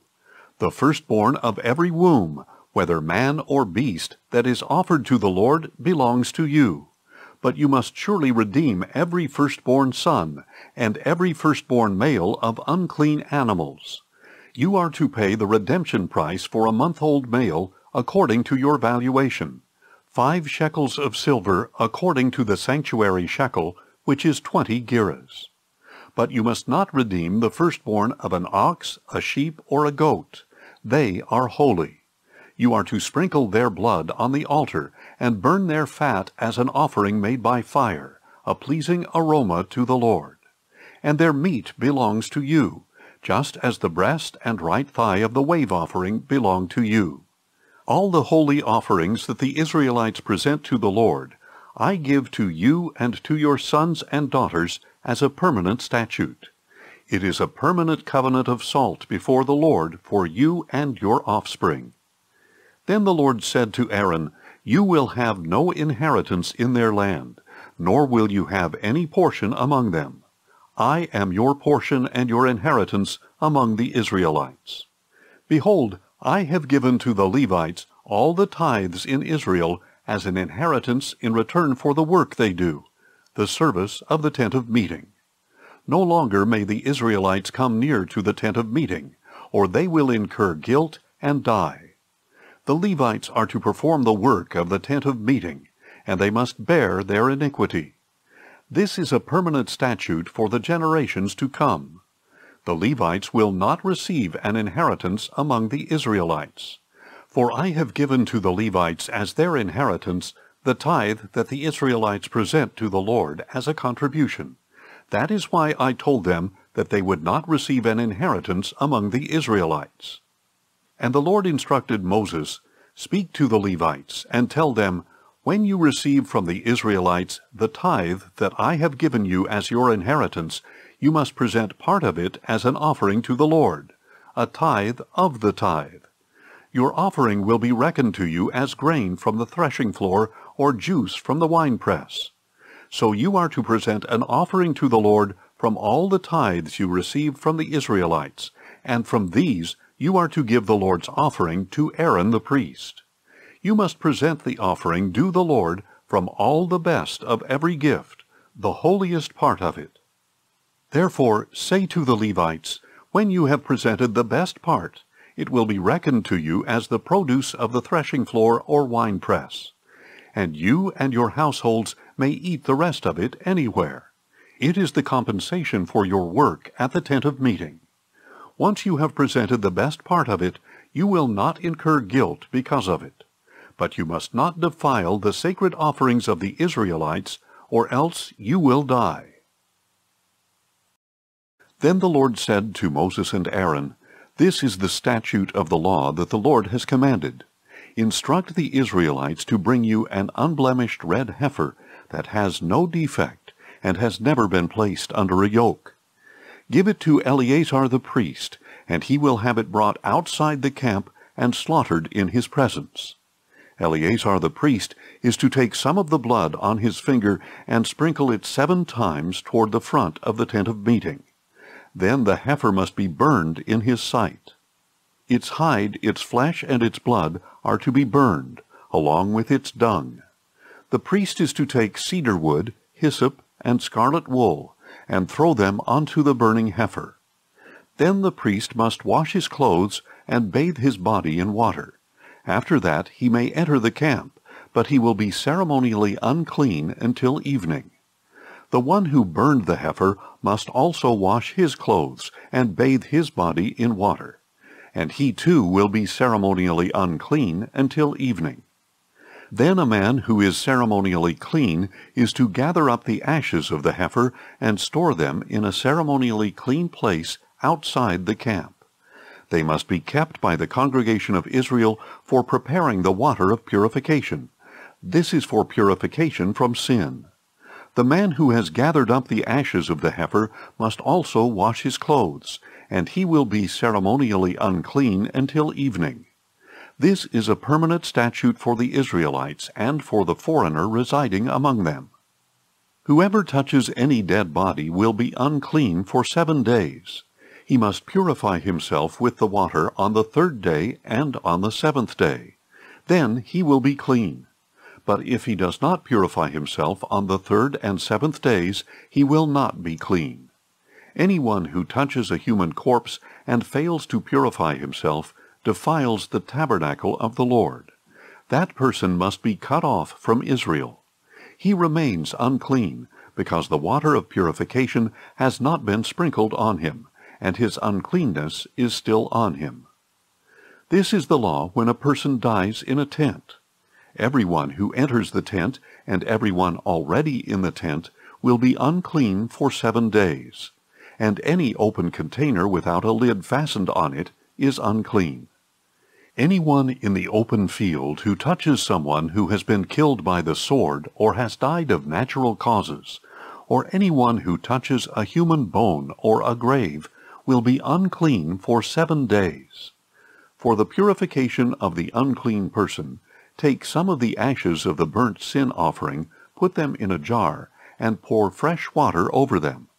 Then a man who is ceremonially clean is to take some hyssop, dip it in the water, and sprinkle the tent, all the furnishings, and the people who were there.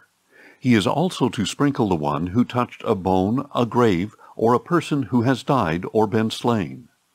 The man who is ceremonially clean is to sprinkle the unclean person on the 3rd day and on the 7th day. After he purifies the unclean person on the 7th day, the one being cleansed must wash his clothes and bathe in water, and that evening he will be clean. But if a person who is unclean does not purify himself, he will be cut off from the assembly, because he has defiled the sanctuary of the Lord. The water of purification has not been sprinkled on him. He is unclean. This is a permanent statute for the people. The one who sprinkles the water of purification must wash his clothes, and whoever touches the water of purification will be unclean until evening. Anything the unclean person touches will become unclean, and anyone who touches it will be unclean until evening. In the 1st month, the whole congregation of Israel entered the wilderness of Zin, and stayed in Kadesh. There Miriam died and was buried. Now there was no water for the congregation, so they gathered against Moses and Aaron. The people quarreled with Moses and said, "If only we had perished with our brothers before the Lord! Why have you brought the Lord's assembly into this wilderness for us and our livestock to die here? Why have you led us up out of Egypt to bring us to this wretched place? It is not a place of grain, figs, vines, or pomegranates, and there is no water to drink." Then Moses and Aaron went from the presence of the assembly to the entrance to the tent of meeting. They fell face down, and the glory of the Lord appeared to them. And the Lord said to Moses, "Take the staff, and assemble the congregation. You and your brother Aaron are to speak to the rock while they watch, and it will pour out its water. You will bring out water from the rock, and provide drink for the congregation and their livestock." So Moses took the staff from the Lord's presence, just as he had been commanded. Then Moses and Aaron gathered the assembly in front of the rock, and Moses said to them, "Listen now, you rebels. Must we bring you water out of this rock?" Then Moses raised his hand and struck the rock twice with his staff, so that a great amount of water gushed out, and the congregation and their livestock were able to drink. But the Lord said to Moses and Aaron, "Because you did not trust me to show my holiness in the sight of the Israelites, you will not bring this assembly into the land that I have given them." These were the waters of Meribah, where the Israelites quarreled with the Lord, and he showed his holiness among them. From Kadesh Moses sent messengers to tell the king of Edom, "This is what your brother Israel says. You know all the hardship that has befallen us, how our fathers went down to Egypt, where we lived many years. The Egyptians mistreated us and our fathers, and when we cried out to the Lord, he heard our voice, sent an angel, and brought us out of Egypt. Now look, we are in Kadesh, a city on the edge of your territory. Please let us pass through your land. We will not cut through any field or vineyard, or drink water from any well. We will stay on the king's highway. We will not turn to the right or to the left until we have passed through your territory." But Edom answered, "You may not travel through our land, or we will come out and confront you with the sword." "We will stay on the main road," the Israelites replied, "and if we or our herds drink your water, we will pay for it. There will be no problem, only let us pass through on foot." But Edom insisted, "You may not pass through." And they came out to confront the Israelites with a large army and a strong hand. So Edom refused to allow Israel to pass through their territory, and Israel turned away from them. After they had set out from Kadesh, the whole congregation of Israel came to Mount Hor. And at Mount Hor, near the border of the land of Edom, the Lord said to Moses and Aaron, "Aaron will be gathered to his people. He will not enter the land that I have given the Israelites, because both of you rebelled against my command at the waters of Meribah. Take Aaron and his son Eleazar, and bring them up Mount Hor. Remove Aaron's priestly garments, and put them on his son Eleazar. Aaron will be gathered to his people, and will die there." So Moses did as the Lord had commanded, and they climbed Mount Hor in the sight of the whole congregation. After Moses had removed Aaron's garments and put them on his son Eleazar, Aaron died there on top of the mountain. Then Moses and Eleazar came down from the mountain. When the whole congregation saw that Aaron had died, the entire house of Israel mourned for him 30 days. When the Canaanite king of Arad, who lived in the Negev, heard that Israel was coming along the road to Atharim, he attacked Israel and captured some prisoners. So Israel made a vow to the Lord, "If you will deliver this people into our hands, we will devote their cities to destruction." And the Lord heard Israel's plea and delivered up the Canaanites.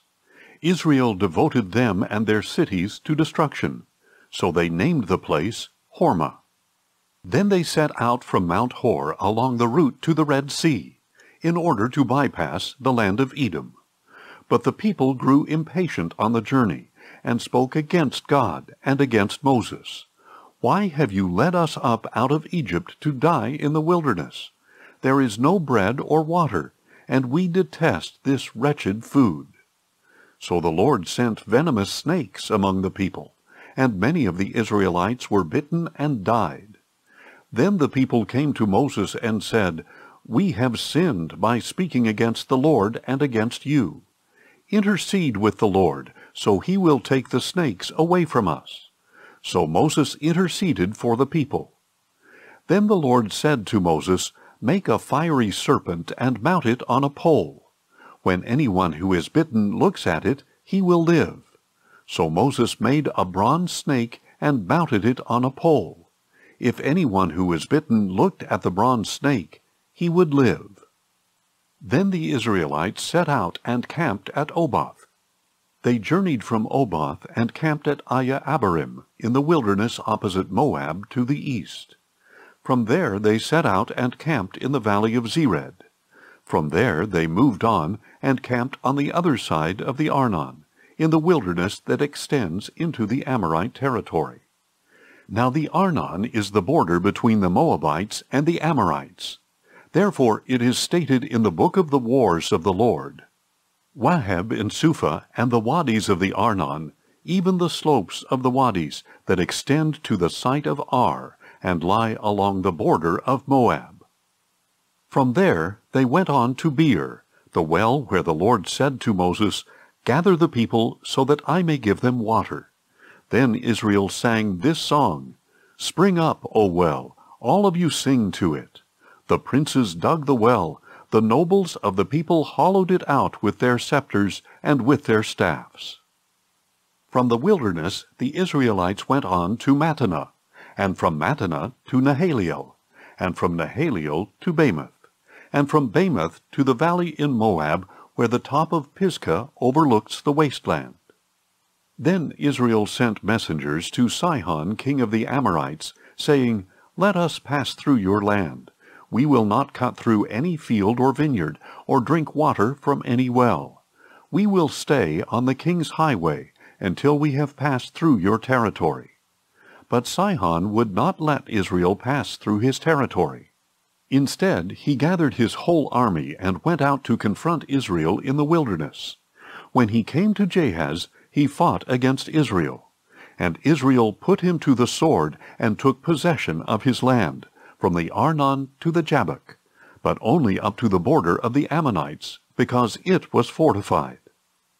Israel captured all the cities of the Amorites and occupied them, including Heshbon and all its villages.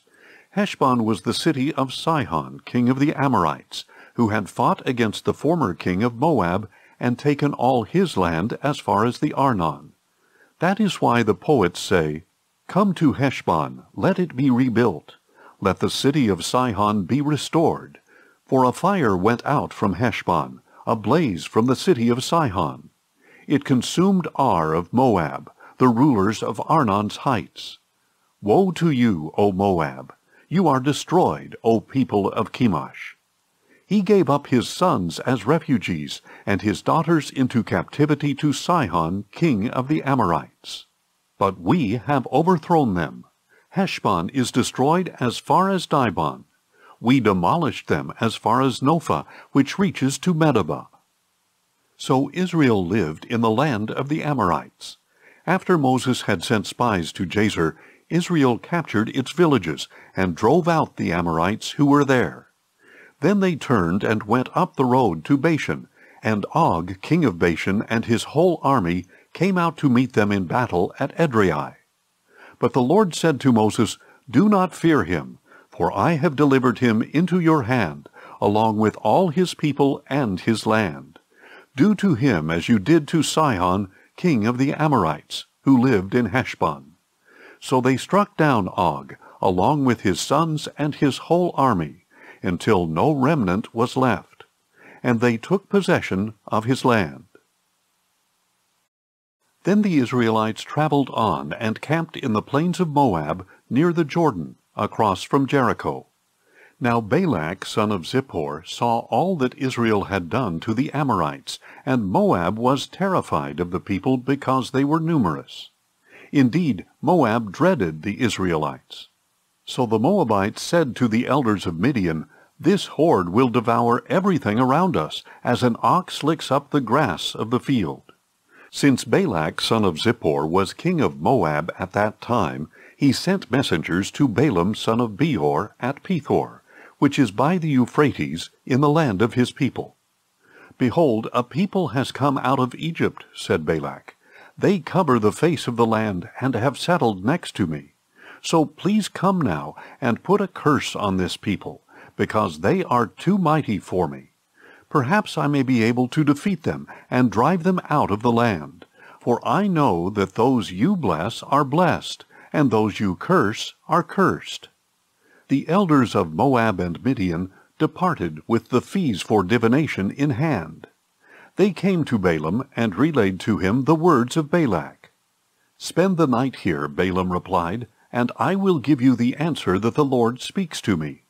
So the princes of Moab stayed with Balaam. Then God came to Balaam and asked, Who are these men with you? And Balaam said to God, Balak, son of Zippor, king of Moab, sent me this message. Behold, a people has come out of Egypt, and they cover the face of the land. Now come and put a curse on them for me. Perhaps I may be able to fight against them and drive them away. But God said to Balaam, Do not go with them. You are not to curse this people, for they are blessed. So Balaam got up the next morning, and said to Balak's princes, Go back to your homeland, because the Lord has refused to let me go with you. And the princes of Moab arose, returned to Balak, and said, Balaam refused to come with us. Then Balak sent other princes, more numerous and more distinguished than the first messengers. They came to Balaam and said, This is what Balak son of Zippor says. Please let nothing hinder you from coming to me, for I will honor you richly and do whatever you say. So please come and put a curse on this people for me. But Balaam replied to the servants of Balak, If Balak were to give me his house full of silver and gold, I could not do anything, small or great, to go beyond the command of the Lord my God. So now, please stay here overnight, as the others did, that I may find out what else the Lord has to tell me. That night God came to Balaam and said, Since these men have come to summon you, get up and go with them. But you must only do what I tell you. So in the morning Balaam got up, saddled his donkey, and went with the princes of Moab. Then God's anger was kindled because Balaam was going along, and the angel of the Lord stood in the road to oppose him. Balaam was riding his donkey, and his 2 servants were with him. When the donkey saw the angel of the Lord standing in the road with a drawn sword in his hand, she turned off the path and went into a field. So Balaam beat her to return her to the path. Then the angel of the Lord stood in a narrow passage between 2 vineyards, with walls on either side. And the donkey saw the angel of the Lord, and pressed herself against the wall, crushing Balaam's foot against it. So he beat her once again. And the angel of the Lord moved on ahead, and stood in a narrow place where there was no room to turn to the right or left. When the donkey saw the angel of the Lord, she lay down under Balaam, and he became furious, and beat her with his staff. Then the Lord opened the donkey's mouth, and she said to Balaam, What have I done to you, that you have beaten me these 3 times? Balaam answered the donkey, You have made a fool of me. If I had a sword in my hand, I would kill you right now. But the donkey said to Balaam, Am I not the donkey you have ridden all your life until today? Have I ever treated you this way before? No, he replied. Then the Lord opened Balaam's eyes, and he saw the angel of the Lord standing in the road with a drawn sword in his hand. And Balaam bowed low and fell face down. The angel of the Lord asked him, Why have you beaten your donkey these 3 times? Behold, I have come out to oppose you, because your way is perverse before me. The donkey saw me and turned away from me these 3 times. If she had not turned away, then by now I would surely have killed you, and let her live. I have sinned, Balaam said to the angel of the Lord, for I did not realize that you were standing in the road to confront me. And now, if this is displeasing in your sight, I will go back home. But the angel of the Lord said to Balaam, Go with the men, but you are to speak only what I tell you. So Balaam went with the princes of Balak. When Balak heard that Balaam was coming, he went out to meet him at the Moabite city on the Arnon border, at the edge of his territory. And he said to Balaam, Did I not send you an urgent summons? Why did you not come to me? Am I really not able to richly reward you? See, I have come to you, Balaam replied. But can I say just anything? I must speak only the word that God puts in my mouth. So Balaam accompanied Balak, and they came to Kiriath-Huzoth. Balak sacrificed cattle and sheep, and he gave portions to Balaam and the princes who were with him. The next morning Balak took Balaam and brought him up to Bamoth-baal. From there he could see the outskirts of the camp of the people. Then Balaam said to Balak, Build for me 7 altars here, and prepare for me 7 bulls and 7 rams. So Balak did as Balaam had instructed, and Balak and Balaam offered a bull and a ram on each altar. Stay here by your burnt offering while I am gone, Balaam said to Balak. Perhaps the Lord will meet with me, and whatever he reveals to me I will tell you. So Balaam went off to a barren height, and God met with him. I have set up 7 altars, Balaam said, and on each altar I have offered a bull and a ram. Then the Lord put a message in Balaam's mouth, saying, Return to Balak, and give him this message. So he returned to Balak, who was standing there beside his burnt offering with all the princes of Moab.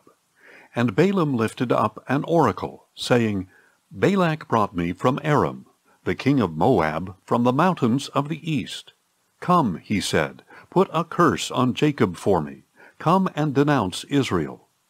How can I curse what God has not cursed? How can I denounce what the Lord has not denounced? For I see them from atop the rocky cliffs, and I watch them from the hills. Behold, a people dwelling apart, not reckoning themselves among the nations.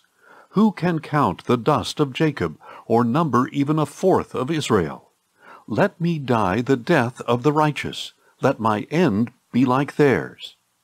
Then Balak said to Balaam, What have you done to me? I brought you here to curse my enemies, and behold, you have only blessed them. But Balaam replied, Should I not speak exactly what the Lord puts in my mouth? Then Balak said to him, Please come with me to another place where you can see them. You will only see the outskirts of their camp, not all of them, and from there curse them for me. So Balak took him to the field of Zophim, to the top of Pisgah, where he built 7 altars and offered a bull and a ram on each altar. Balaam said to Balak, Stay here beside your burnt offering, while I meet the Lord over there. And the Lord met with Balaam, and put a message in his mouth, saying, Return to Balak, and speak what I tell you. So he returned to Balak, who was standing there by his burnt offering with the princes of Moab. What did the Lord say? Balak asked. Then Balaam lifted up an oracle, saying, Arise, O Balak, and listen. Give ear to me, O son of Zippor. God is not a man that he should lie, or a son of man that he should change his mind. Does he speak and not act? Does he promise and not fulfill? I have indeed received a command to bless. He has blessed, and I cannot change it. He considers no disaster for Jacob. He sees no trouble for Israel. The Lord their God is with them, and the shout of the king is among them. God brought them out of Egypt with strength like a wild ox. For there is no spell against Jacob, and no divination against Israel. It will now be said of Jacob and Israel, What great things God has done! Behold, the people rise like a lioness. They rouse themselves like a lion, not resting until they devour their prey and drink the blood of the slain. Now Balak said to Balaam, Then neither curse them at all, nor bless them at all. But Balaam replied, Did I not tell you that whatever the Lord says, I must do? Please come, said Balak. I will take you to another place. Perhaps it will please God that you curse them for me from there." And Balak took Balaam to the top of Peor, which overlooks the wasteland. Then Balaam said, "Build for me 7 altars here, and prepare for me 7 bulls and 7 rams." So Balak did as Balaam had instructed, and he offered a bull and a ram on each altar. And when Balaam saw that it pleased the Lord to bless Israel, he did not resort to sorcery as on previous occasions, but he turned his face toward the wilderness. When Balaam looked up and saw Israel encamped tribe by tribe, the Spirit of God came upon him, and he lifted up an oracle, saying, "This is the prophecy of Balaam, son of Beor, the prophecy of a man whose eyes are open, the prophecy of one who hears the words of God, who sees a vision from the Almighty, who bows down with eyes wide open. How lovely are your tents, O Jacob, your dwellings, O Israel! They spread out like palm groves, like gardens beside a stream, like aloes the Lord has planted, like cedars beside the waters. Water will flow from his buckets, and his seed will have abundant water. His king will be greater than Agag, and his kingdom will be exalted. God brought him out of Egypt with strength like a wild ox, to devour hostile nations and crush their bones, to pierce them with arrows. He crouches, he lies down like a lioness, who dares to rouse him? Blessed are those who bless you, and cursed are those who curse you." Then Balak's anger burned against Balaam, and he struck his hands together and said to Balaam, "I summoned you to curse my enemies, but behold, you have persisted in blessing them these 3 times. Therefore flee at once to your home. I said I would richly reward you, but instead the Lord has denied your reward." Balaam answered Balak, "Did I not already tell the messengers you sent me that even if Balak were to give me his house full of silver and gold, I could not do anything of my own accord, good or bad, to go beyond the command of the Lord? I will speak whatever the Lord says. Now I am going back to my people. But come, let me warn you what this people will do to your people in the days to come." Then Balaam lifted up an oracle, saying, "This is the prophecy of Balaam son of Beor, the prophecy of a man whose eyes are open, the prophecy of one who hears the words of God, who has knowledge from the Most High, who sees a vision from the Almighty, who bows down with eyes wide open. I see him, but not now. I behold him, but not near. A star will come forth from Jacob, and a scepter will arise from Israel. He will crush the skulls of Moab, and strike down all the sons of Sheth. Edom will become a possession, as will Seir his enemy. But Israel will perform with valor. A ruler will come from Jacob, and destroy the survivors of the city." Then Balaam saw Amalek, and lifted up an oracle, saying, "Amalek was first among the nations, but his end is destruction." Next he saw the Kenites, and lifted up an oracle, saying, "Your dwelling place is secure, and your nest is set in a cliff. Yet Cain will be destroyed when Asher takes you captive." Once more Balaam lifted up an oracle, saying, "Ah, who can live unless God has ordained it? Ships will come from the coasts of Cyprus. They will subdue Asher and Eber, but they too will perish forever." Then Balaam arose and returned to his homeland, and Balak also went on his way. While Israel was staying in Shittim, the men began to indulge in sexual immorality with the daughters of Moab, who also invited them to the sacrifices for their gods. And the people ate and bowed down to these gods. So Israel joined in worshipping Baal of Peor, and the anger of the Lord burned against them. Then the Lord said to Moses, "Take all the leaders of the people, and execute them in broad daylight before the Lord, so that his fierce anger may turn away from Israel." So Moses told the judges of Israel, Each of you must kill all of his men who have joined in worshipping Baal of Peor." Just then an Israelite man brought to his family a Midianite woman in the sight of Moses and the whole congregation of Israel, while they were weeping at the entrance to the tent of meeting. On seeing this, Phinehas, son of Eleazar, the son of Aaron the priest, got up from the assembly, took a spear in his hand, followed the Israelite into his tent, and drove the spear through both of them, through the Israelite and on through the belly of the woman. So the plague against the Israelites was halted, but those who died in the plague numbered 24,000.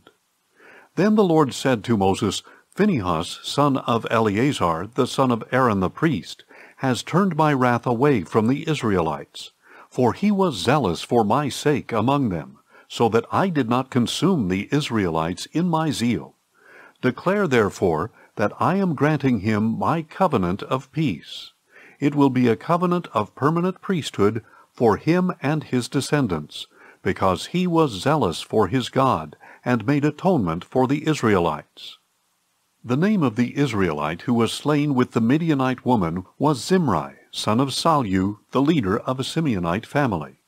And the name of the slain Midianite woman was Cozbi, the daughter of Zur, a tribal chief of a Midianite family. And the Lord said to Moses, "Attack the Midianites and strike them dead. For they assailed you deceitfully when they seduced you in the matter of Peor and their sister Cozbi, the daughter of the Midianite leader, the woman who was killed on the day the plague came because of Peor." After the plague had ended, the Lord said to Moses and Eleazar, son of Aaron the priest, "Take a census of the whole congregation of Israel by the houses of their fathers, all those 20 years of age or older who can serve in the army of Israel." So on the plains of Moab by the Jordan, across from Jericho, Moses and Eleazar the priest issued the instruction, "Take a census of the men 20 years of age or older, as the Lord has commanded Moses." And these were the Israelites who came out of the land of Egypt. Reuben was the firstborn of Israel. These were the descendants of Reuben: the Hanokite clan from Hanok, the Paluite clan from Palu, the Hezronite clan from Hezron, and the Carmite clan from Carmi. These were the clans of Reuben, and their registration numbered 43,730. Now the son of Palu was Eliab, and the sons of Eliab were Nemuel, Dathan, and Abiram. It was Dathan and Abiram, chosen by the congregation, who fought against Moses and Aaron with the followers of Korah, who rebelled against the Lord. And the earth opened its mouth and swallowed them along with Korah, whose followers died when the fire consumed 250 men. They serve as a warning sign. However, the line of Korah did not die out. These were the descendants of Simeon by their clans: the Nemuelite clan from Nemuel, the Jaminite clan from Jamin, the Jachinite clan from Jachin, the Zerahite clan from Zerah, and the Shaulite clan from Shaul. These were the clans of Simeon, and there were 22,200 men. These were the descendants of Gad by their clans: the Zephonite clan from Zephon, the Haggite clan from Haggai, the Shunite clan from Shuni, the Oznite clan from Ozni, the Erite clan from Eri, the Arodite clan from Arod, and the Aralite clan from Arali. These were the clans of Gad, and their registration numbered 40,500. The sons of Judah were and Onan, but they died in the land of Canaan. These were the descendants of Judah by their clans: the Shilonite clan from Shelah, the Perezite clan from Perez, and the Zerahite clan from Zerah. And these were the descendants of Perez: the Hezronite clan from Hezron, and the Hamelite clan from Hamel. These were the clans of Judah, and their registration numbered 76,500. These were the descendants of Issachar by their clans: the Tolaite clan from Tola, the Punite clan from Puvah, the Jashubite clan from Jashub, and the Shimronite clan from Shimron. These were the clans of Issachar, and their registration numbered 64,300. These were the descendants of Zebulun by their clans: the Seredite clan from Sered, the Elonite clan from Elon, and the Jalielite clan from Jaliel. These were the clans of Zebulun, and their registration numbered 60,500. The descendants of Joseph included the clans of Manasseh and Ephraim. These were the descendants of Manasseh: the Macherite clan from Macher, the father of Gilead, and the Gileadite clan from Gilead. These were the descendants of Gilead: the Iezerite clan from Iezer, the Helekite clan from Helek, the Asrielite clan from Asriel, the Shechemite clan from Shechem, the Shemidaite clan from Shemida, and the Hepherite clan from Hepher. Now Zelophehad, son of Hepher, had no sons, but only daughters. The names of his daughters were Mahlah, Noah, Hoglah, Milcah, and Tirzah. These were the clans of Manasseh, and their registration numbered 52,700. These were the descendants of Ephraim by their clans: the Shuthelahite clan from Shuthelah, the Becherite clan from Becher, and the Tahanite clan from Tahan. And the descendants of Shuthelah were the Iranite clan from Iran. These were the clans of Ephraim, and their registration numbered 32,500. These clans were the descendants of Joseph. These were the descendants of Benjamin by their clans: the Belahite clan from Bela, the Ashbelite clan from Ashbel, the Ahiramite clan from Ahiram, the Shuphamite clan from Shupham, and the Huphamite clan from Hupham. And the descendants of Bela from Ard and Naaman were the Ardite clan from Ard, and the Naamite clan from Naaman. These were the clans of Benjamin, and their registration numbered 45,600. These were the descendants of Dan by their clans: the Shuhamite clan from Shuham. These were the clans of Dan. All of them were Shuhamite clans, and their registration numbered 64,400. These were the descendants of Asher by their clans: the Imnite clan from Imnah, the Ishvite clan from Ishvi, and the Beriahite clan from Beriah. And these were the descendants of Beriah: the Heberite clan from Heber, and the Malchielite clan from Malchiel. And the name of Asher's daughter was Serah. These were the clans of Asher, and their registration numbered 53,400. These were the descendants of Naphtali by their clans: the Jazielite clan from Jaziel, the Gunite clan from Guni, the Jezerite clan from Jezer, and the Shilemite clan from Shilem. These were the clans of Naphtali, and their registration numbered 45,400. These men of Israel numbered 601,730 in all. Then the Lord said to Moses, "The land is to be divided among the tribes as an inheritance, according to the number of names. Increase the inheritance for a large tribe, and decrease it for a small one. Each tribe is to receive its inheritance according to the number of those registered. Indeed, the land must be divided by lot. They shall receive their inheritance according to the names of the tribes of their fathers. Each inheritance is to be divided by lot among the larger and smaller tribes." Now these were the Levites numbered by their clans: the Gershonite clan from Gershon, the Kohathite clan from Kohath, and the Merarite clan from Merari. These were the families of the Levites: the Libnite clan, the Hebronite clan, the Malite clan, the Mushite clan, and the Korahite clan. Now Kohath was the father of Amram, and Amram's wife was named Jochebed. She was also a daughter of Levi, born to Levi in Egypt. To Amram she bore Aaron, Moses, and their sister Miriam. Nadab, Abihu, Eleazar, and Ithamar were born to Aaron. But Nadab and Abihu died when they offered unauthorized fire before the Lord. The registration of the Levites totaled 23,000, every male a month old or more. They were not numbered among the other Israelites, because no inheritance was given to them among the Israelites. These were the ones numbered by Moses and Eleazar the priest, when they counted the Israelites on the plains of Moab by the Jordan, across from Jericho.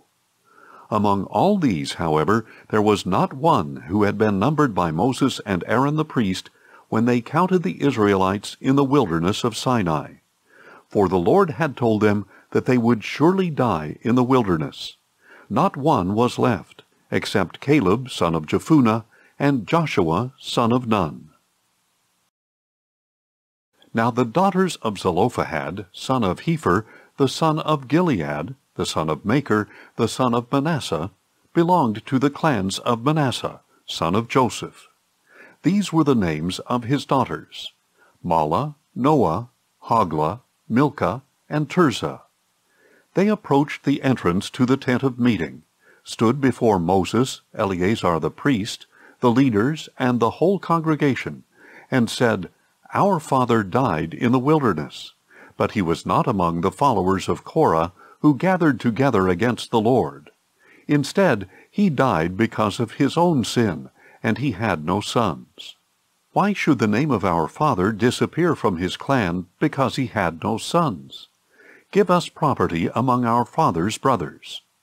So Moses brought their case before the Lord, and the Lord answered him, "The daughters of Zelophehad speak correctly.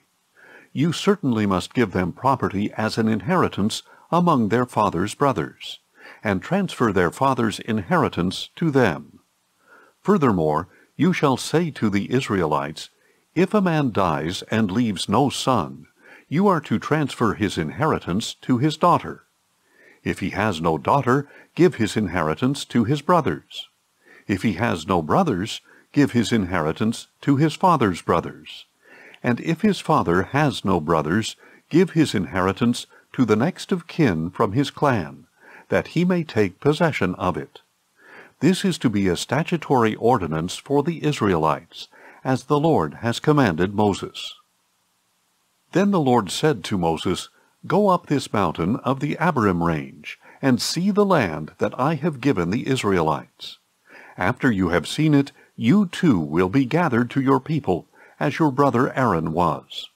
For when the congregation contended in the wilderness of Zin, both of you rebelled against my command to show my holiness in their sight regarding the waters.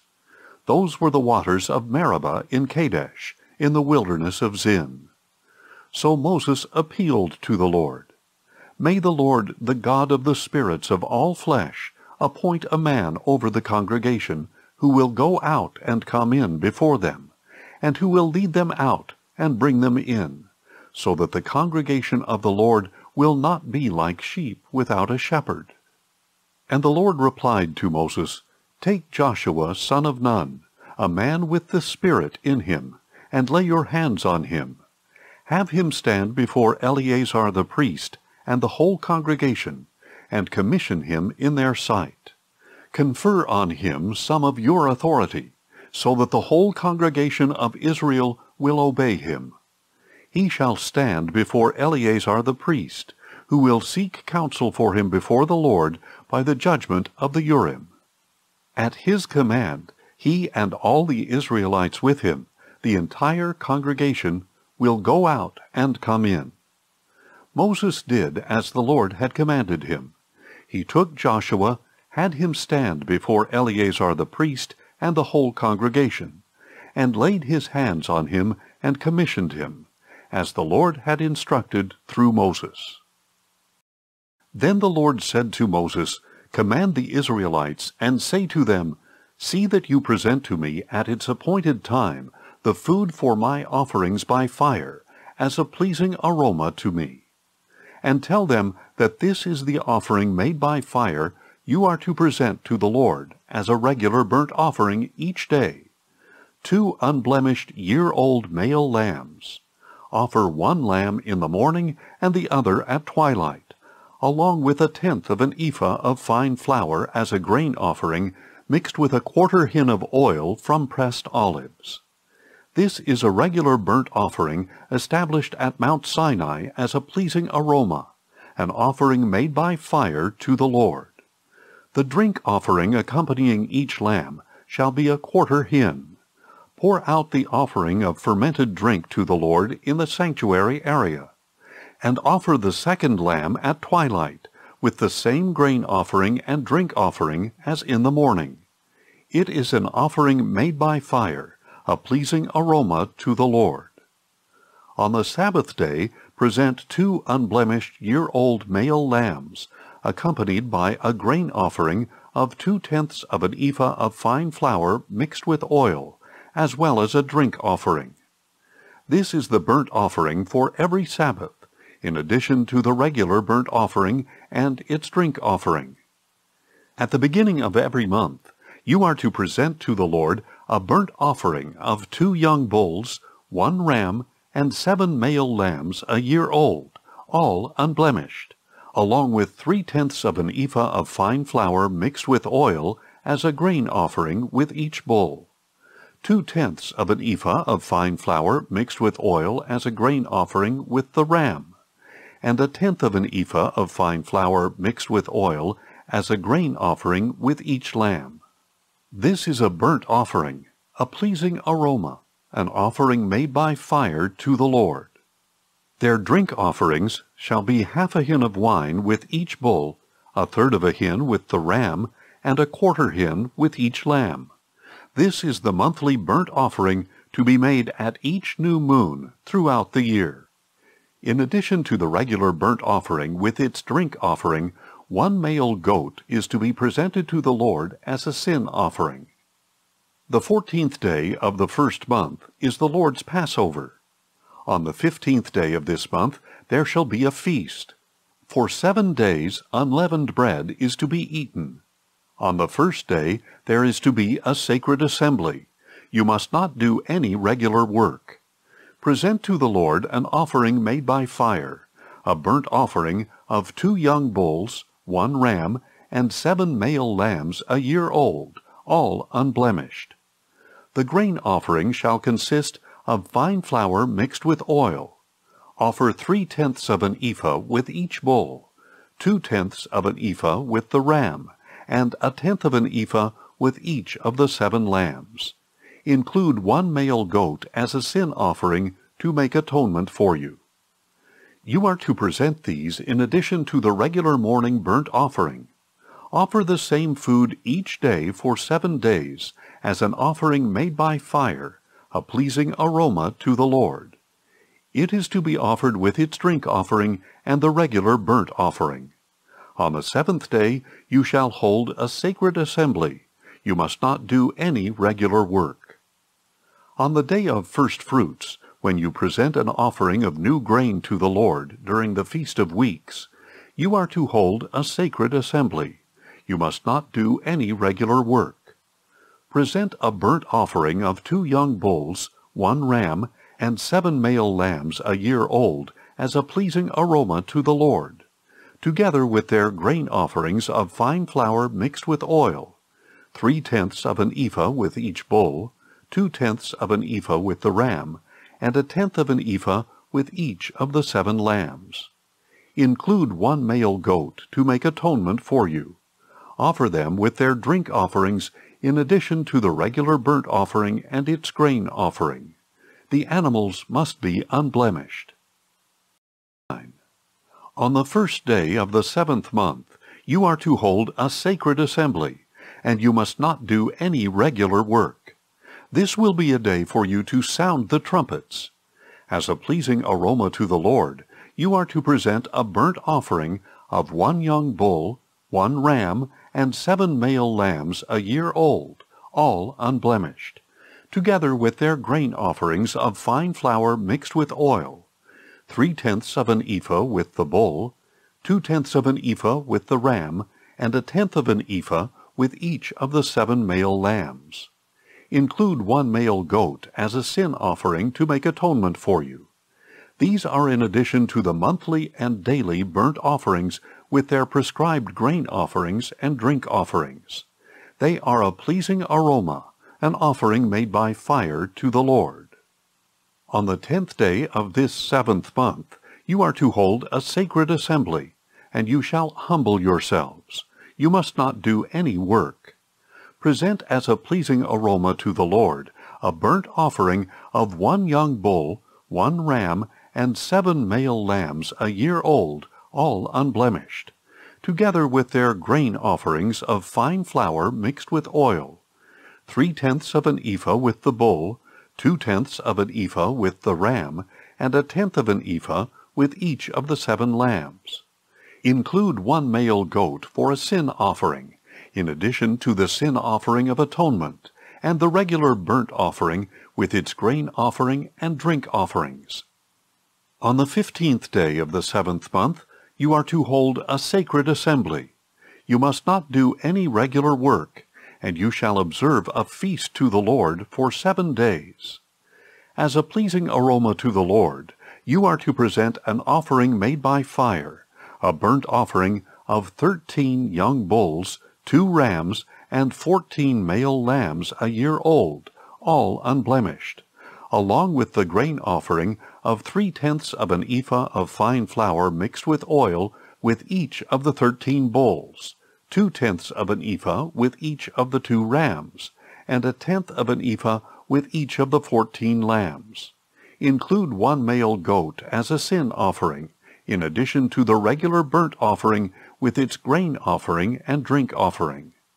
On the 2nd day you are to present 12 young bulls, 2 rams, and 14 male lambs a year old, all unblemished, along with the grain and drink offerings for the bulls, rams, and lambs, according to the number prescribed. Include 1 male goat as a sin offering, in addition to the regular burnt offering with its grain offering and drink offering. On the 3rd day you are to present 11 bulls, 2 rams, and 14 male lambs a year old, all unblemished, along with the grain and drink offerings for the bulls, rams, and lambs, according to the number prescribed. Include 1 male goat as a sin offering, in addition to the regular burnt offering with its grain offering and drink offering. On the 4th day you are to present 10 bulls, 2 rams, and 14 male lambs a year old, all unblemished, along with the grain and drink offerings for the bulls, rams, and lambs, according to the number prescribed. Include 1 male goat as a sin offering, in addition to the regular burnt offering with its grain offering and drink offering. On the 5th day you are to present 9 bulls, 2 rams, and 14 male lambs a year old, all unblemished, along with the grain and drink offerings for the bulls, rams, and lambs, according to the number prescribed. Include 1 male goat as a sin offering, in addition to the regular burnt offering with its grain offering and drink offering. On the 6th day you are to present 8 bulls, 2 rams, and 14 male lambs a year old, all unblemished, along with the grain and drink offerings for the bulls, rams, and lambs, according to the number prescribed. Include 1 male goat as a sin offering, in addition to the regular burnt offering with its grain offering and drink offering. On the 7th day you are to present 7 bulls, 2 rams, and 14 male lambs a year old, all unblemished, along with the grain and drink offerings for the bulls, rams, and lambs, according to the number prescribed. Include 1 male goat as a sin offering, in addition to the regular burnt offering with its grain offering and drink offering. On the 8th day you are to hold a solemn assembly. You must not do any regular work.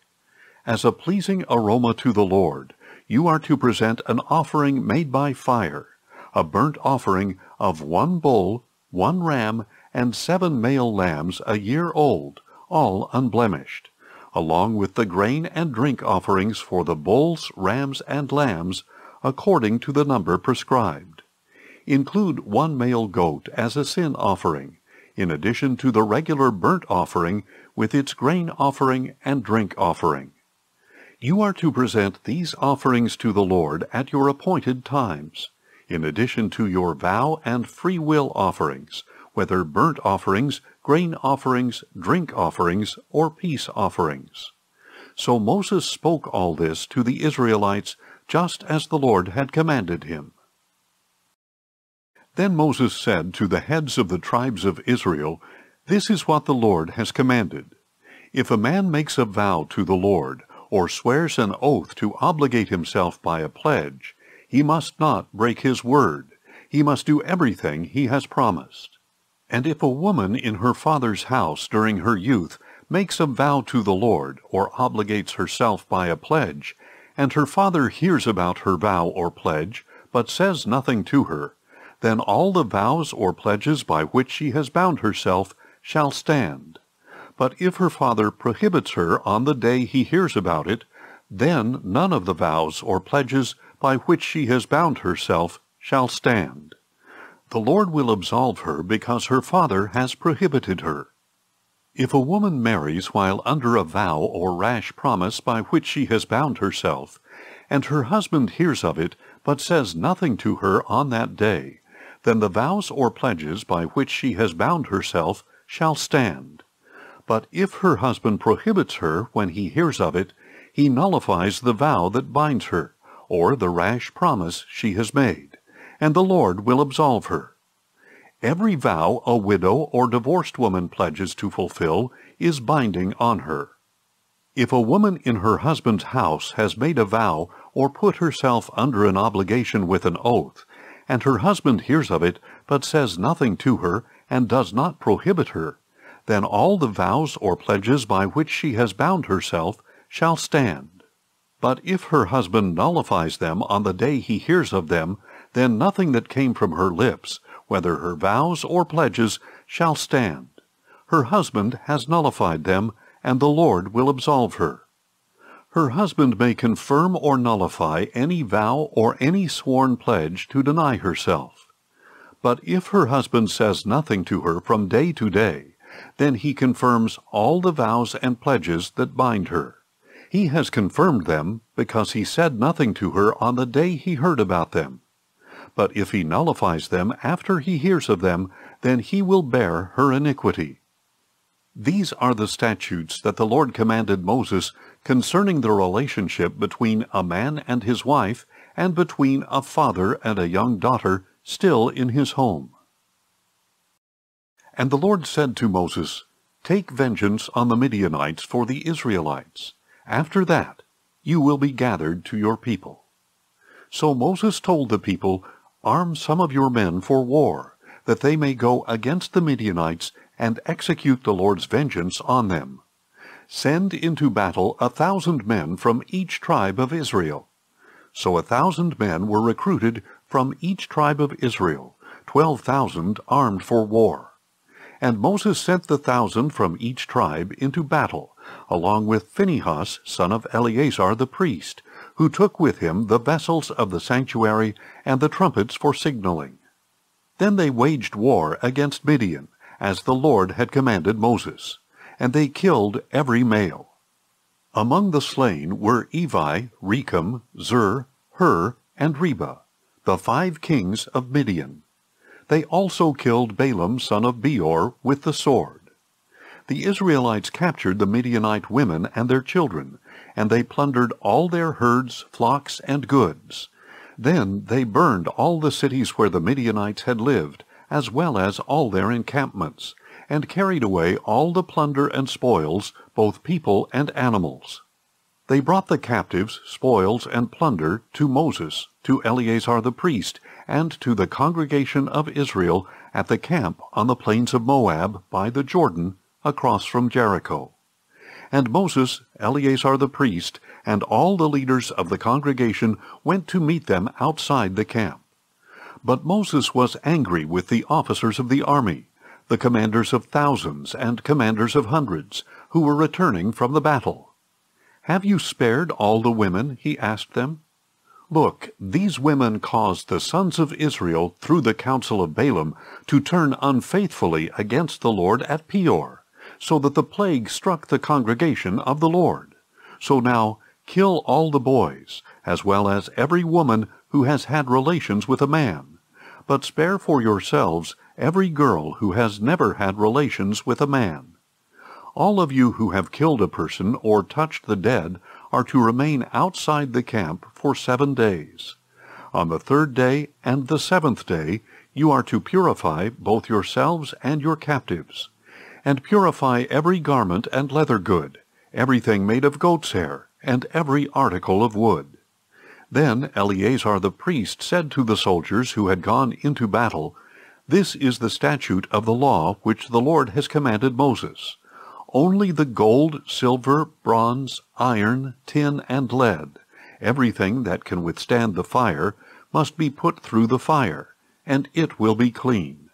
But it must still be purified with the water of purification. And everything that cannot withstand the fire must pass through the water. On the 7th day you are to wash your clothes, and you will be clean. After that you may enter the camp."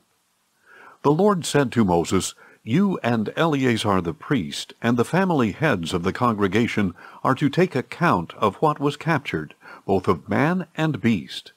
Then divide the captives between the troops who went out to battle and the rest of the congregation. Set aside a tribute for the Lord from what belongs to the soldiers who went into battle, 1 out of every 500, whether persons, cattle, donkeys, or sheep. Take it from their half and give it to Eleazar the priest as an offering to the Lord. From the Israelites' half, take 1 out of every 50, whether persons, cattle, donkeys, sheep, or other animals, and give them to the Levites, who keep charge of the tabernacle of the Lord." So Moses and Eleazar the priest did as the Lord had commanded Moses, and this plunder remained from the spoils the soldiers had taken: 675,000 sheep, 72,000 cattle, 61,000 donkeys, and 32,000 women who had not slept with a man. This was the half portion for those who had gone to war: 337,500 sheep, including a tribute to the Lord of 675, 36,000 cattle, including a tribute to the Lord of 72, 30,500 donkeys, including a tribute to the Lord of 61, and 16,000 people, including a tribute to the Lord of 32. Moses gave the tribute to Eleazar the priest as an offering for the Lord, as the Lord had commanded Moses.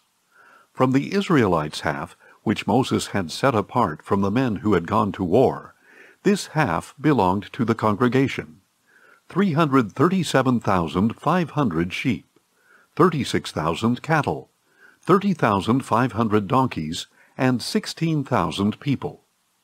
From the Israelites' half, Moses took 1 out of every 50 persons and animals, and gave them to the Levites who kept charge of the tabernacle of the Lord, as the Lord had commanded him. Then the officers who were over the units of the army, the commanders of thousands and of hundreds, approached Moses, and said, "Your servants have counted the soldiers under our command, and not one of us is missing. So we have brought to the Lord an offering of the gold articles each man acquired, armlets, bracelets, rings, earrings, and necklaces, to make atonement for ourselves before the Lord." So Moses and Eleazar the priest received from them all the articles made out of gold, all the gold that the commanders of thousands and of hundreds presented as an offering to the Lord weighed 16,750 shekels. Each of the soldiers had taken plunder for himself. And Moses and Eleazar the priest received the gold from the commanders of thousands and of hundreds, and brought it into the tent of meeting, as a memorial for the Israelites before the Lord. Now the Reubenites and Gadites, who had very large herds and flocks, surveyed the lands of Jazer and Gilead, and they saw that the region was suitable for livestock.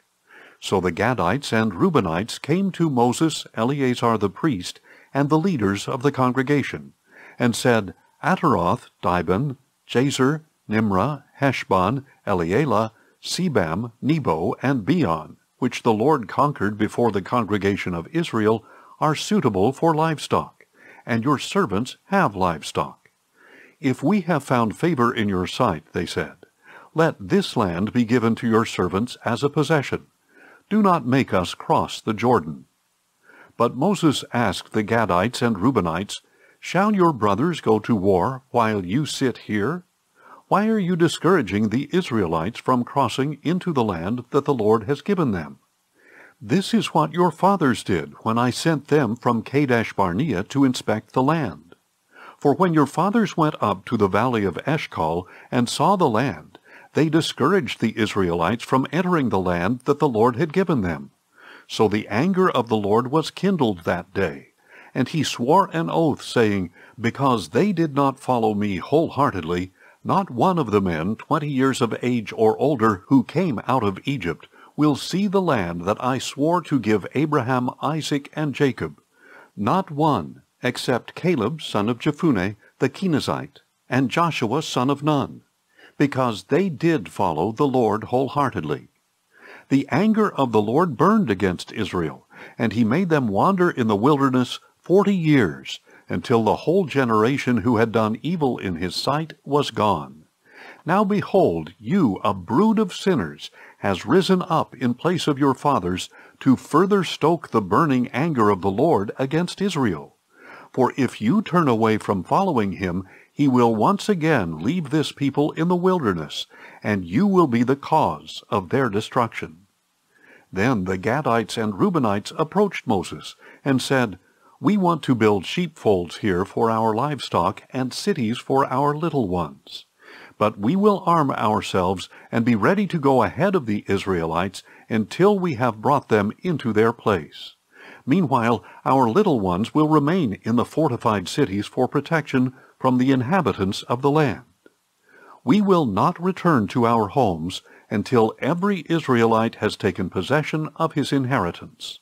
Yet we will not have an inheritance with them across the Jordan and beyond, because our inheritance has come to us on the east side of the Jordan."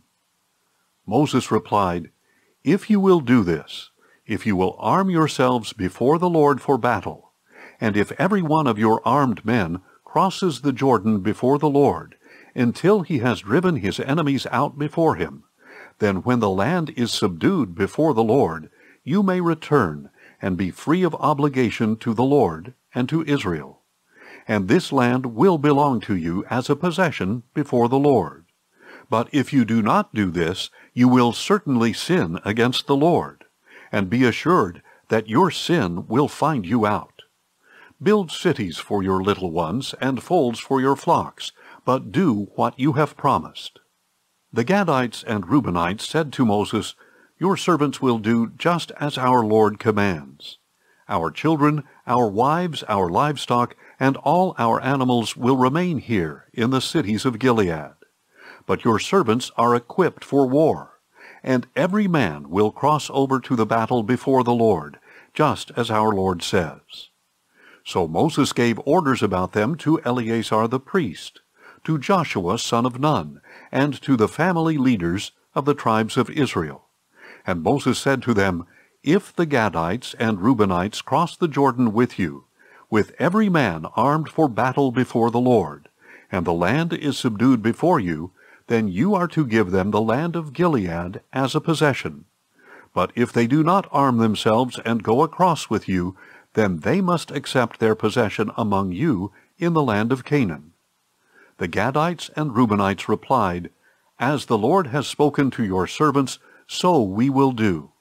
We will cross over into the land of Canaan armed before the Lord, that we may have our inheritance on this side of the Jordan." So Moses gave to the Gadites, to the Reubenites, and to the half-tribe of Manasseh son of Joseph, the kingdom of Sihon, king of the Amorites, and the kingdom of Og, king of Bashan, the land including its cities and the territory surrounding them. And the Gadites built up Dibon, Ataroth, Aroer, Atroth-Shophan, Jazer, Jochebah, Beth-Nimrah, and Beth-Haran as fortified cities, and they built folds for their flocks. The Reubenites built up Heshbon, Elealeh, Kiriathaim, as well as Nebo and Baal-Meon, whose names were changed, and Sibmah. and they renamed the cities they rebuilt. The descendants of Machir, son of Manasseh, went to Gilead, captured it, and drove out the Amorites who were there. So Moses gave Gilead to the clan of Machir, son of Manasseh, and they settled there. Jair, a descendant of Manasseh, went and captured their villages, and called them Havoth-Jair. And Noba went and captured Kenath and its villages, and called it Noba, after his own name. These are the journeys of the Israelites when they came out of the land of Egypt by their divisions, under the leadership of Moses and Aaron. At the Lord's command, Moses recorded the stages of their journey. These are the stages listed by their starting points. On the 15th day of the first month, on the day after the Passover, the Israelites set out from Ramesses. They marched out defiantly, in full view of all the Egyptians, who were burying all their firstborn, whom the Lord had struck down among them. For the Lord had executed judgment against their gods. The Israelites set out from Ramesses and camped at Succoth.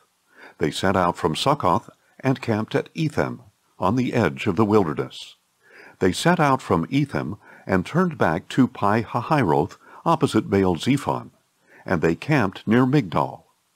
They set out from Pi-hahiroth and crossed through the sea into the wilderness, and they journeyed 3 days into the wilderness of Etham, and camped at Marah.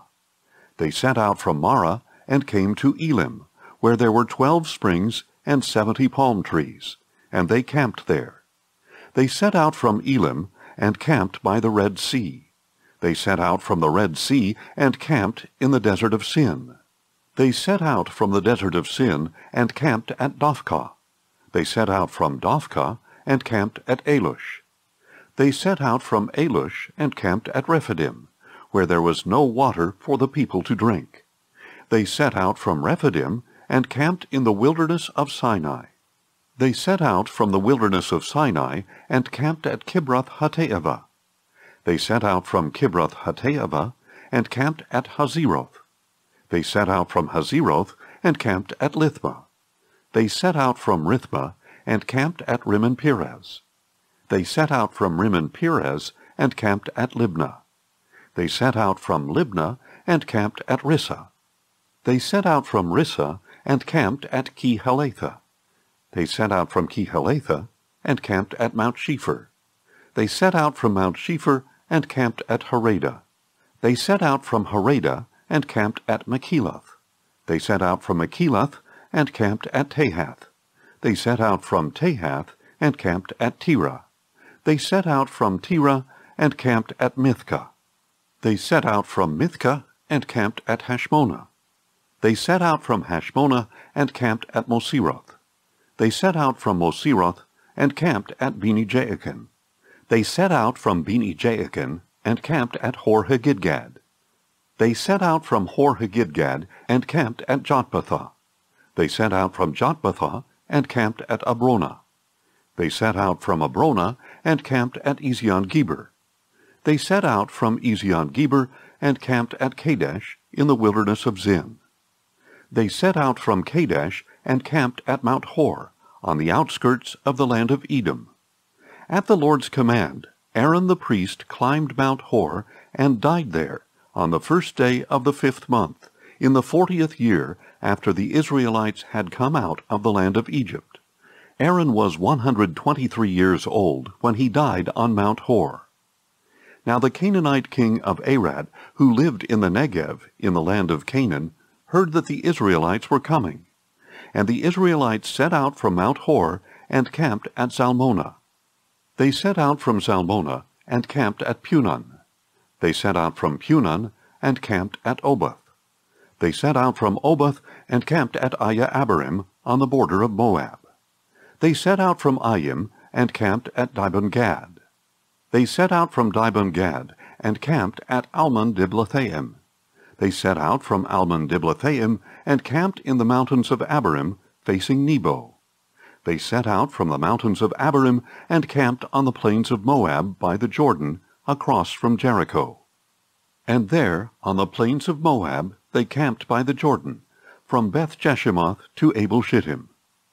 On the plains of Moab, by the Jordan across from Jericho, the Lord said to Moses, "Speak to the Israelites, and tell them, when you cross the Jordan into the land of Canaan, you must drive out before you all the inhabitants of the land, destroy all their carved images and cast idols, and demolish all their high places. You are to take possession of the land and settle in it, for I have given you the land to possess. And you are to divide the land by lot, according to your clans. Give a larger inheritance to a larger clan, and a smaller inheritance to a smaller one. Whatever falls to each one by lot will be his. You will receive an inheritance according to the tribes of your fathers. But if you do not drive out the inhabitants of the land before you, those you allow to remain will become barbs in your eyes and thorns in your sides. They will harass you in the land where you settle, and then I will do to you what I had planned to do to them."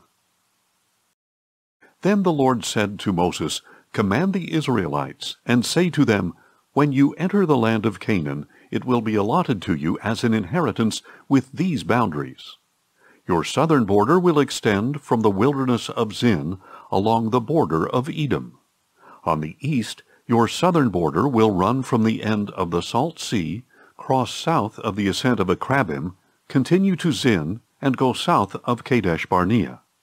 Then it will go on to Hazar Adar, and proceed to Asmon, where it will turn from Asmon, join the brook of Egypt, and end at the sea. Your western border will be the coastline of the Great Sea. This will be your boundary on the west. Your northern border will run from the Great Sea directly to Mount Hor, and from Mount Hor to Lebo Hamath, then extend to Zedad, continue to Ziphron, and end at Hazar Enan. This will be your boundary on the north. And your eastern border will run straight from Hazar Enan to Shephem, then go down from Shephem to Riblah on the east side of Ain, and continue along the slopes east of the Sea of Kinnereth. Then the border will go down along the Jordan and end at the Salt Sea. This will be your land, defined by its borders on all sides. So Moses commanded the Israelites, "Apportion this land by lot as an inheritance. The Lord has commanded that it be given to the 9½ tribes. For the tribes of the Reubenites and Gadites, along with the half-tribe of Manasseh, have already received their inheritance. These 2½ tribes have received their inheritance across the Jordan from Jericho toward the sunrise." Then the Lord said to Moses, "These are the names of the men who are to assign the land as an inheritance for you: Eleazar the priest and Joshua son of Nun. Appoint one leader from each tribe to distribute the land. These are their names: Caleb son of Jephunneh from the tribe of Judah, Shemuel son of Ammihud from the tribe of Simeon, Elidad son of Kislon from the tribe of Benjamin, Buckai son of Joglai, a leader from the tribe of Dan, Haniel son of Ephod, a leader from the tribe of Manasseh, son of Joseph, Kemuel son of Shiftan, a leader from the tribe of Ephraim, Elizaphan son of Parnak, a leader from the tribe of Zebulun, Paltiel son of Azan, a leader from the tribe of Issachar, Ahihud son of Shalomai, a leader from the tribe of Asher, and Pedahel son of Ammihud, a leader from the tribe of Naphtali. These are the ones whom the Lord commanded to apportion the inheritance to the Israelites in the land of Canaan. Again the Lord spoke to Moses on the plains of Moab by the Jordan across from Jericho. "Command the Israelites to give, from the inheritance they will possess, cities for the Levites to live in, and pasture lands around the cities. The cities will be for them to live in, and the pasture lands will be for their herds, their flocks, and all their other livestock. The pasture lands around the cities you are to give the Levites will extend 1,000 cubits from the wall on every side. You are also to measure 2,000 cubits outside the city on the east, 2,000 on the south, 2,000 on the west, and 2,000 on the north, with the city in the center. These areas will serve as larger pasture lands for the cities. 6 of the cities you give the Levites are to be appointed as cities of refuge, to which a manslayer may flee. In addition to these, give the Levites 42 other cities. The total number of cities you give the Levites will be 48, with their corresponding pasture lands. The cities that you apportion from the territory of the Israelites should be given to the Levites in proportion to the inheritance of each tribe, more from a larger tribe and less from a smaller one. Then the Lord said to Moses, "Speak to the Israelites and tell them, when you cross the Jordan into the land of Canaan, designate cities to serve as your cities of refuge, so that a person who kills someone unintentionally may flee there. You are to have these cities as a refuge from the avenger, so that the manslayer will not die until he stands trial before the assembly. The cities you select will be your 6 cities of refuge. Select 3 cities across the Jordan and 3 in the land of Canaan as cities of refuge. These 6 cities will serve as a refuge for the Israelites and for the foreigner or stranger among them, so that, however, anyone strikes a person with an iron object and kills him, he is a murderer. The murderer must surely be put to death. Or if anyone has in his hand a stone of deadly size, and he strikes and kills another, he is a murderer. The murderer must surely be put to death. If anyone has in his hand a deadly object of wood, and he strikes and kills another, he is a murderer. The murderer must surely be put to death. The avenger of blood is to put the murderer to death. When he finds him, he is to intentionally throws an object at him and kills him, or if in hostility he strikes him with his hand and he dies. The one who struck him must surely be put to death. He is a murderer. When the avenger of blood finds the murderer, he is to kill him. But if anyone pushes a person suddenly without hostility, or throws an object at him unintentionally, or without looking drops a heavy stone that kills him, but he was not an enemy and did not intend to harm him, then the congregation must judge between the slayer and the avenger of blood according to these ordinances. The assembly is to protect the manslayer from the hand of the avenger of blood. Then the assembly will return him to the city of refuge to which he fled, and he must live there until the death of the high priest, who was anointed with the holy oil. But if the manslayer ever goes outside the limits of the city of refuge to which he fled, and the avenger of blood finds him outside of his city of refuge and kills him, then the avenger, if anyone kills a person, the murderer is to be put to death on the testimony of the witnesses. You are not to accept a ransom for the life of a murderer who deserves to die for the person who flees to a city of refuge, and allow him to return and live on his own land before the death of the high priest. Do not pollute the land where you live, for bloodshed pollutes the land, and no atonement can be made for the land on which the blood is shed, except by the blood of the one who shed it. Do not defile the land where you live and where I dwell, for I, the Lord, dwell among the Israelites. Now the family heads of the clan of Gilead, son of Machir, son of Manasseh, one of the clans of Joseph, approached Moses and the leaders who were the heads of the Israelite families, and addressed them, saying, When the Lord commanded my Lord to give the land as an inheritance to the Israelites by lot, he also commanded him to give the inheritance of our brother Zelophehad to his daughters. But if they marry any of the men from the other tribes of Israel, their inheritance will be withdrawn from the portion of our fathers and added to the tribe into which they marry. So our allotted inheritance would be taken away. And when the Jubilee for the Israelites comes, their inheritance will be added to the tribe into which they marry, and taken away from the tribe of our fathers. So at the word of the Lord, Moses commanded the Israelites. The tribe of the sons of Joseph speaks correctly. This is what the Lord has commanded concerning the daughters of Zelophehad. They may marry anyone they please, provided they marry within a clan of the tribe of their father. No inheritance in Israel may be transferred from tribe to tribe, because each of the Israelites is to retain the inheritance of the tribe of his fathers.